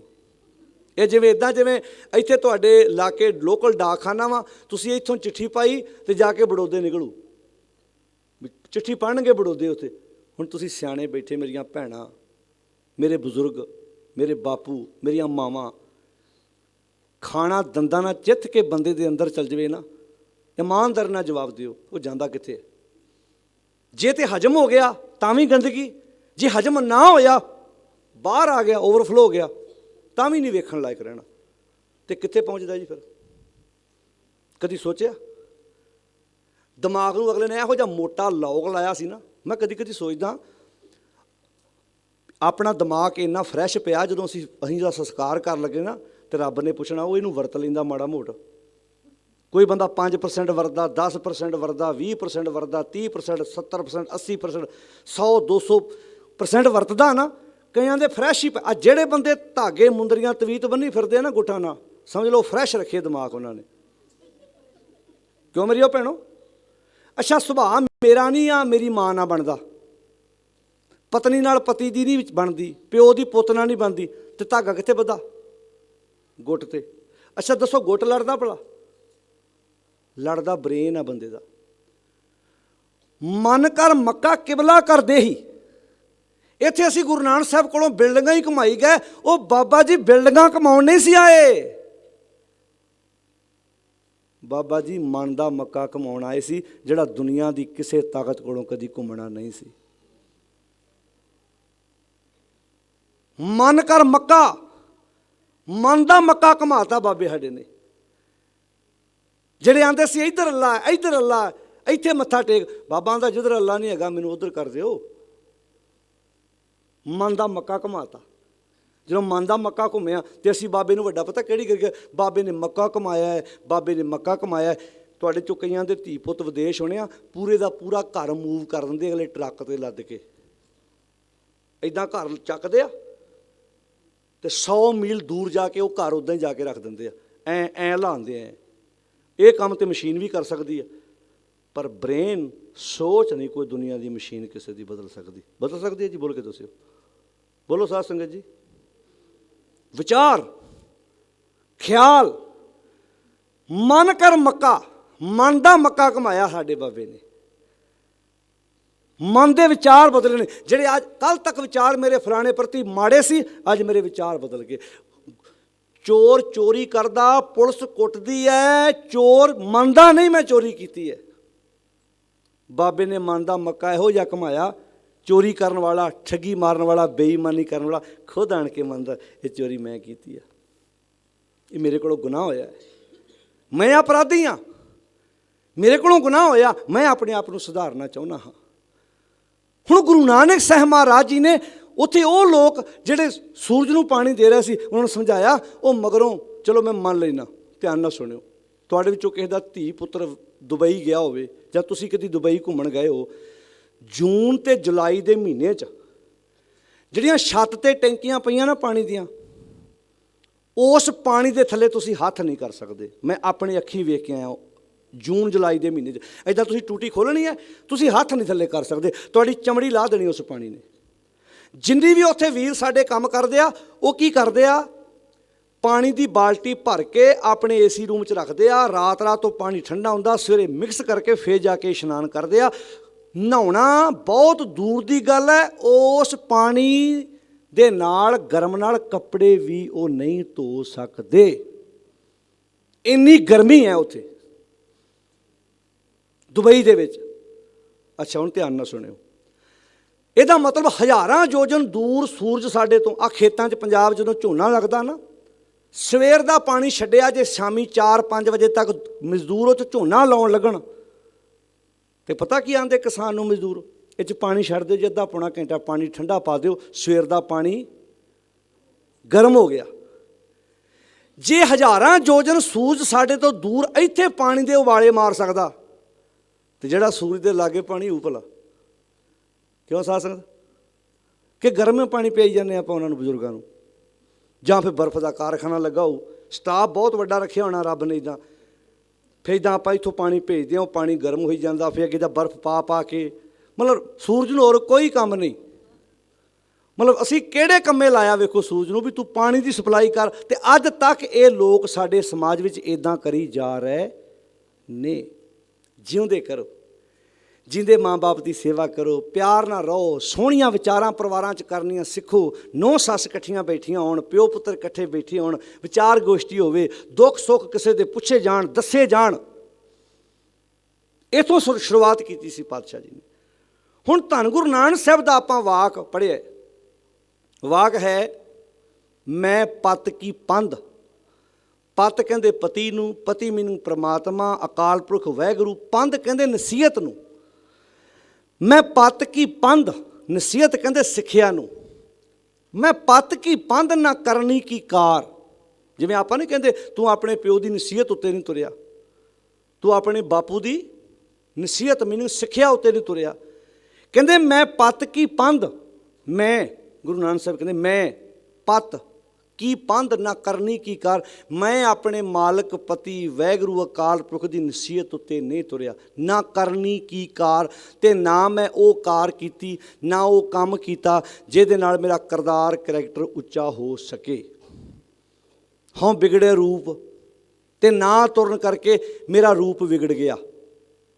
ਰਹਾਂ ਬਿਕਰਾਰ, ਰੂਪ ਦੋ ਹੁੰਦੇ ਨੇ ਸਾਧ ਸੰਗਤ। ਇੱਕ ਰੂਪ ਹੈ ਜਿਹੜਾ ਸਾਨੂੰ ਬਾਹਰੋਂ ਦਿਸਦਾ ਹੈ, ਇੱਕ ਰੂਪ ਹੈ ਜਿਹੜਾ ਸਾਨੂੰ ਬਾਹਰੋਂ ਦਿਸਦਾ ਹੈ। ਆਪਾਂ ਇੱਕ ਦੂਜੇ ਦਾ ਰੂਪ ਬਾਹਰੋਂ ਵੇਖਦੇ ਹਾਂ। ਜਦੋਂ ਆਪਾਂ ਧੀਆਂ ਪੁੱਤਾਂ ਦੇ ਵੀ ਰਿਸ਼ਤੇ ਕਰਦੇ ਹਾਂ, ਆਪਾਂ ਨੂੰ ਇੱਕ ਬਾਹਰਲਾ ਰੂਪ ਹੈ, ਜਿਹੜੀ ਆਪਾਂ ਸਕਿਨ ਵੇਖ ਕੇ ਆਉਂਦੇ, ਇਹਦਾ ਰੰਗ ਬੜਾ ਵਾਈਟ ਹੈ, ਸੋਹਣਾ ਹੈ, ਸਾਂਵਲਾ ਰੰਗ ਹੈ, ਇਹਦਾ ਰੰਗ ਕਾਲਾ ਹੈ। ਇਹ ਬਾਹਰੋਂ ਰੂਪ ਸਾਨੂੰ ਇੱਕ ਦੂਜੇ ਦਾ ਦਿਸਦਾ ਹੈ। ਪਰ ਇੱਕ ਰੂਪ ਕਿਹੜਾ ਭਲਾ, ਜਿਹੜਾ ਪਤੀ ਪਤਨੀ ਦਾ ਵਿਆਹ, ਕਈ ਬੱਚੇ ਵਿਆਹ ਕਰਾਉਂਦੇ ਆ ਮਾਂ ਬਾਪ ਦੀ ਮਰਜ਼ੀ ਤੋਂ ਬਿਨਾਂ, ਜਿਹਨੂੰ ਲਵ ਮੈਰਿਜ ਕਹਿ ਦਿੰਦੇ ਸਾਡਾ ਸਮਾਜ, ਵੀ ਇਹ ਜੇ ਅਸੀਂ ਪਸੰਦ ਕੀਤਾ ਇੱਕ ਦੂਜੇ ਨੂੰ। ਉੱਥੇ ਕਈ ਵਾਰੀ ਮਾਂ ਬਾਪ ਦੀ ਮਰਜ਼ੀ ਨਹੀਂ ਹੁੰਦੀ, ਵਿਆਹ ਹੋ ਜਾਂਦਾ, ਅਤੇ ਫਿਰ ਜਦੋਂ ਬਣਦੀ ਨਹੀਂ ਨਾ ਦੋਵਾਂ ਜੀਆਂ ਦੀ, ਅਤੇ ਫਿਰ ਪਤੀ ਪਤਨੀ ਨੂੰ ਅਤੇ ਪਤਨੀ ਪਤੀ ਨੂੰ ਇੱਕ ਦੂਜੇ ਨੂੰ ਕੀ ਕਹਿੰਦੇ, ਆਹ ਰੂਪ ਤੇ ਤੇਰਾ ਮੈਂ, ਉੱਚੀ ਬੋਲੋ ਜੀ, ਪਹਿਲੀ ਵਾਰ ਵੇਖਿਆ। ਇਹ ਕਿਹੜਾ ਰੂਪ ਜਿਹੜਾ 20 ਸਾਲਾਂ ਬਾਅਦ ਵੇਖਿਆ ਜੀ? ਆਹ ਬੰਦ ਕਰ ਲਓ ਸਾਧ ਸੰਗਤ ਜੀ, ਇਹ ਇੱਕ ਡਿਊਟੀ ਲਾਉਣੀ ਚਾਹੀਦੀ ਪੱਕੀ ਗੇਟ 'ਤੇ। ਮੈਂ ਇੱਕ ਦਿਨ ਸਟੇਜ 'ਤੇ ਬੋਲਿਆ ਸੀ, ਮੈਂ ਕਿਹਾ ਨਾ ਪਤਾ ਕੀ ਚਾਹੀਦਾ ਗੁਰਦੁਆਰਾ ਸਾਹਿਬ, ਜਿਹੜੇ ਮੈਲ ਦੀ ਰਿੰਗ ਵੱਜੇ ਉਹਨੂੰ 500 ਰੁਪਇਆ ਗੁਰਦੁਆਰੇ ਰਸੀਦ ਕਟਾਉਣੀ ਪਵੇ, ਅਤੇ ਉਹ ਪੈਸਾ ਜਿਹੜਾ ਇੱਕ ਜਗ੍ਹਾ ਫੰਡ ਇਕੱਠਾ ਹੋਵੇ, ਉਸ ਪੈਸੇ ਨਾਲ ਫਿਰ ਜਿਹੜੇ ਲੋਕ ਭਲਾਈ ਦੇ ਕੰਮ ਆ, ਕਿਸੇ ਬੱਚੇ ਦੀ ਫੀਸ ਤਾਰਨੀ ਆ, ਕੋਈ ਮਰੀਜ਼ ਹਸਪੀਟਲ ਮਾਰ, ਉਹ 'ਤੇ ਖਰਚਾ ਕੀਤਾ ਜਾਵੇ। 5-7 ਵਾਰੀ ਹੋ ਗਿਆ ਨਾ, ਅਤੇ ਘਰੋਂ ਹੀ ਘਰਦਿਆਂ ਜੀਆਂ ਨੇ ਆਖਣਾ ਮੋਬਾਈਲ ਦੀ ਰਿੰਗ ਘਰੋਂ ਬੰਦ ਕਰਕੇ ਜਾਈ। ਪਿਛਲੀ ਵਾਰੀ 3 ਜੀਆਂ ਦੇ ਮੋਬਾਈਲ ਦੀ ਰਿੰਗ ਵੱਜੀ, 1500 ਰੁਪਇਆ ਸਾਨੂੰ ਪਿਆ। ਕਿਉਂ ਸਾਧ ਸੰਗਤ ਜੀ? ਅਤੇ ਜਾਂ ਜੈਮਰ ਲਾਉਣੇ ਚਾਹੀਦੇ ਆਪਾਂ ਨੂੰ, ਕਿਉਂਕਿ ਸਾਡਾ ਅੱਧਾ ਜ਼ੋਰ ਤੇ ਮੋਬਾਈਲ ਬੰਦ ਕਰ, ਅਸੀਂ ਕਥਾ ਕੀ ਕਰਨੀ ਆ। ਆ ਮੈਂ ਇੱਕ ਗੱਲ ਬੋਲਦਾ ਮਗਰੋਂ ਫਿਰ ਟਿਣ ਟਿਣ ਟਿਣ, ਕੋਈ ਨਾ ਕੋਈ ਵੱਜੀ ਜਾਂਦਾ। ਤੇ ਬਹੁਤੇ ਰਾਗੀ ਪ੍ਰਚਾਰ ਤੁਹਾਨੂੰ ਇਹ ਗੱਲਾਂ ਕਹਿਣਗੇ ਨਹੀਂ। ਸੱਚੀ ਗੱਲ ਅਗਲੇ ਕਹਿੰਦੇ ਜਿਹਨੂੰ ਕਿਹਾ ਉਹਨੇ ਗੁੱਸਾ ਕਰ ਜਾਣਾ। ਤੇ ਮੈਂ ਹੁਣ ਢੀਠ ਹਾਂ ਇਹਨਾਂ ਗੱਲਾਂ 'ਚ, ਮੈਂ ਲੰਘ ਚੁੱਕਾ ਵੀ ਜਿਹੜਾ ਕਰਦਾ ਕਰ ਜੇ, ਮੈਂ ਕਿਹੜਾ MLA ਖਲੋਣਾ ਵੀ ਮੈਨੂੰ 2 ਵੋਟਾਂ ਘੱਟ ਪੈ ਗਈਆਂ, 3 ਕਿਸੇ ਨੇ ਨਾ ਪਾਈਆਂ, ਕੋਈ ਫਰਕ ਨਹੀਂ ਪੈਣਾ। ਤਗੜੇ ਹੋ। ਮੇਰੀ ਹੱਥ ਜੋੜ ਕੇ ਬੇਨਤੀ ਸਾਧ ਸੰਗਤ ਜੀ, ਅੱਗੇ ਤੋਂ ਇੱਕ ਅਸੂਲ ਪਾਲ ਲਓ, ਜਦੋਂ ਆਪਣੇ ਘਰੋਂ ਤੁਰੋ ਇੱਕ ਮੋਬਾਈਲ ਦੀ ਕੋਈ ਡਿਸਟਰਬ ਹੁੰਦਾ ਬੰਦਾ। ਤੁਸੀਂ ਪੜ੍ਹੇ ਲਿਖੇ ਬੈਠੇ ਜੇ, ਭੈਣਾਂ ਮੇਰੀਆਂ ਬੈਠੀਆਂ ਜੇ, ਤੁਸੀਂ ਬੱਚੇ ਆਪਣੇ ਨੂੰ ਪੁੱਛੋ ਵੀ ਜੇ ਕਲਾਸ ਵਿੱਚ ਟੀਚਰ ਦੇ ਪੜ੍ਹਾਉਂਦਿਆਂ ਬੱਚੇ ਦੇ ਮੋਬਾਈਲ ਦੀ ਰਿੰਗ ਵੱਜੇ, ਟੀਚਰ ਨੂੰ ਚੰਗਾ ਲੱਗਦਾ ਜੀ? ਕਿਉਂ ਮੇਰੇ ਵੀਰੋ? ਵੱਜ ਹੀ ਨਹੀਂ ਸਕਦੀ, ਉੱਥੇ ਤੋਹੀਨ ਮੰਨੀ ਜਾਂਦੀ ਆ। ਤੇ ਅਸੀਂ ਆਪਣੇ ਗੁਰੂ ਨੂੰ ਕੀ ਸਮਝਦੇ ਹਾਂ ਫਿਰ? ਅਸੀਂ ਇੱਥੇ ਬੈਠ ਕੇ ਕੁਝ ਗੱਲਾਂ ਕਰਨੀਆਂ, ਕੋਈ ਵਿਚਾਰਾਂ ਕਰਨੀਆਂ ਨੇ। ਮੈਂ ਕਹਿੰਦਾ ਭਾਵੇਂ ਦੀਵਾਨ 15 ਮਿੰਟ ਹੀ ਚੱਲੇ, ਪਰ ਇੰਨੇ ਟਿਕਾ ਨਾ ਚੱਲੇ। 15 ਮਿੰਟ ਸਾਡਾ ਪੂਰੇ ਦਾ ਪੂਰਾ ਧਿਆਨ ਗੁਰੂ ਦੇ ਸ਼ਬਦ ਵੱਲ ਹੋਣਾ ਚਾਹੀਦਾ, ਪੂਰੇ ਦਾ ਪੂਰਾ। ਫਿਰ ਜਾ ਕੇ ਗੱਲ ਸਮਝ ਆ ਜੂ। ਤੋ ਗੁਰੂ ਸਾਹਿਬ ਜੀ ਇੱਥੇ ਕੀ ਕਹਿ ਰਹੇ ਨੇ? ਮੈਂ ਪਤ ਕੀ ਪੰਧ ਨਾ ਕਰਨੀ ਕੀ ਕਾਰ, ਮੈਂ ਪਤ ਕੀ ਪੰਧ ਨਾ ਕਰਨੀ ਕੀ ਕਾਰ, ਹਾਂ ਬਿਗੜਿਆ ਰੂਪ ਰਹਾ ਬਿਕਰਾਲ। ਕਹਿੰਦੇ ਮੈਂ ਆਪਣੇ ਪਤ ਮਾਲਕ ਅਕਾਲ ਪੁਰਖ ਵਾਹਿਗੁਰੂ ਦੀ ਪੰਧ ਉੱਤੇ, ਨਸੀਹਤ ਉੱਤੇ ਨਹੀਂ ਤੁਰੇ। ਕੀ ਗੁਰੂ ਨਾਨਕ ਸਾਹਿਬ ਨਹੀਂ ਤੁਰੇ? ਉਹ ਗੱਲ ਸਾਡੀ ਕਰ ਰਿਹਾ। ਇਹ ਬਾਣੀ ਵਿੱਚ ਨਾ ਇੱਕ ਤਰੀਕਾ ਹੈ ਗੁਰੂ ਸਾਹਿਬ ਦੇ ਸਮਝਾਉਣ ਦਾ। ਜਦੋਂ ਉਹਨਾਂ ਨੇ ਗੁਨਾਹ, ਅਪਰਾਧੀ, ਔਗਣਾਰਾ ਕਹਿਣਾ, ਉਦੋਂ ਆਪਣੇ ਆਪ ਨੂੰ ਕਹਿੰਦੇ ਆ। ਜਿਵੇਂ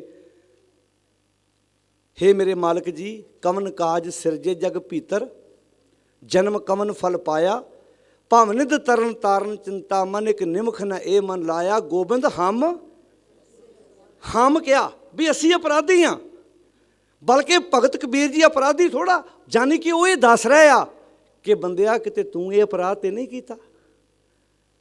ਜਦੋਂ ਉਹ ਔਗਣਿਆਰਾ ਕਹਿ ਰਿਹਾ, ਉਦੋਂ ਆਪਣੇ ਆਪ ਨੂੰ ਵਿੱਚ ਰੱਖਦੇ ਆ ਅਰਦਾਸ ਦੇ ਰੂਪ 'ਚ।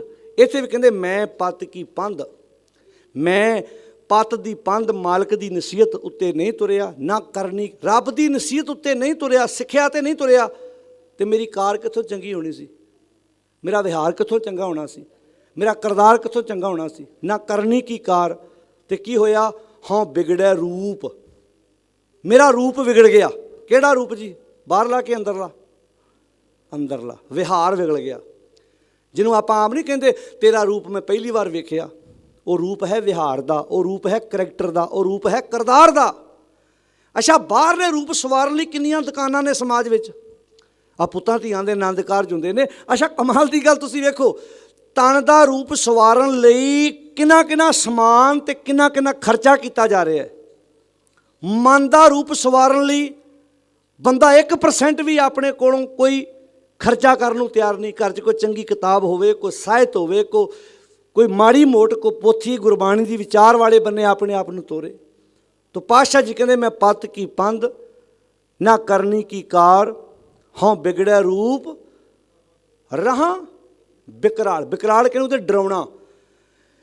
ਬੰਦਾ ਗੁਰੂ ਦੀ ਸਿੱਖਿਆ ਤੇ ਉੱਤੇ ਨਾ ਤੁਰੇ ਤੇ ਬੰਦਾ ਸਭ ਤੋਂ ਵੱਡੀ ਡਰਾਉਣੀ ਚੀਜ਼। ਆਪਾਂ ਨਹੀਂ ਕਹਿੰਦੇ ਫਲਾਣੀ ਚੀਜ਼ ਤੋਂ ਡਰ ਆਉਂਦਾ, ਫਲਾਣੀ ਚੀਜ਼ ਤੋਂ ਡਰ ਆਉਂਦਾ।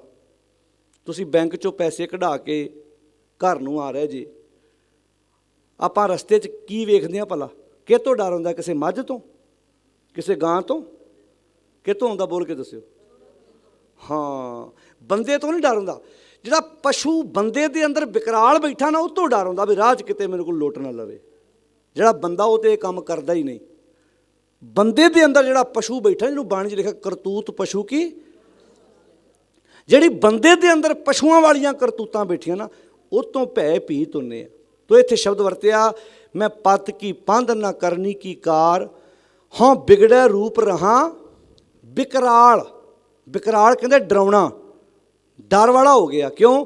ਮੈਂ ਗੁਰੂ ਦੀ ਸਿੱਖਿਆ ਉੱਤੇ ਨਹੀਂ ਤੁਰਿਆ, ਡਰਾਉਣਾ ਰੂਪ ਬਣ ਗਿਆ। ਮੈਂ ਪਤ ਕੀ ਪੰਧ ਨਾ ਕਰਨੀ ਕੀ ਕਾਰ, ਹਾਂ ਵਿਗੜਿਆ ਰੂਪ ਰਹਾ ਬਿਕਰਾਲ। ਤੋ ਪਾਤਸ਼ਾਹ ਜੀ ਕਹਿੰਦੇ ਨੇ ਹੁਣ ਇੱਕ ਵਿਸ਼ਵਾਸ ਹੈ ਕਿ ਤੇਰਾ ਏਕ ਨਾਮ, ਸਾਰੇ ਬੋਲੋ ਤੇਰਾ ਏਕ ਨਾਮ। ਅੱਛਾ, ਮੇਰੇ ਅੰਦਰ ਦਾ ਜੇ ਰੂਪ ਕੋ ਚੇਂਜ ਕਰ ਸਕਦਾ ਤੇ ਉਹ ਤੇਰਾ ਨਾਮ ਕਰ ਸਕਦਾ।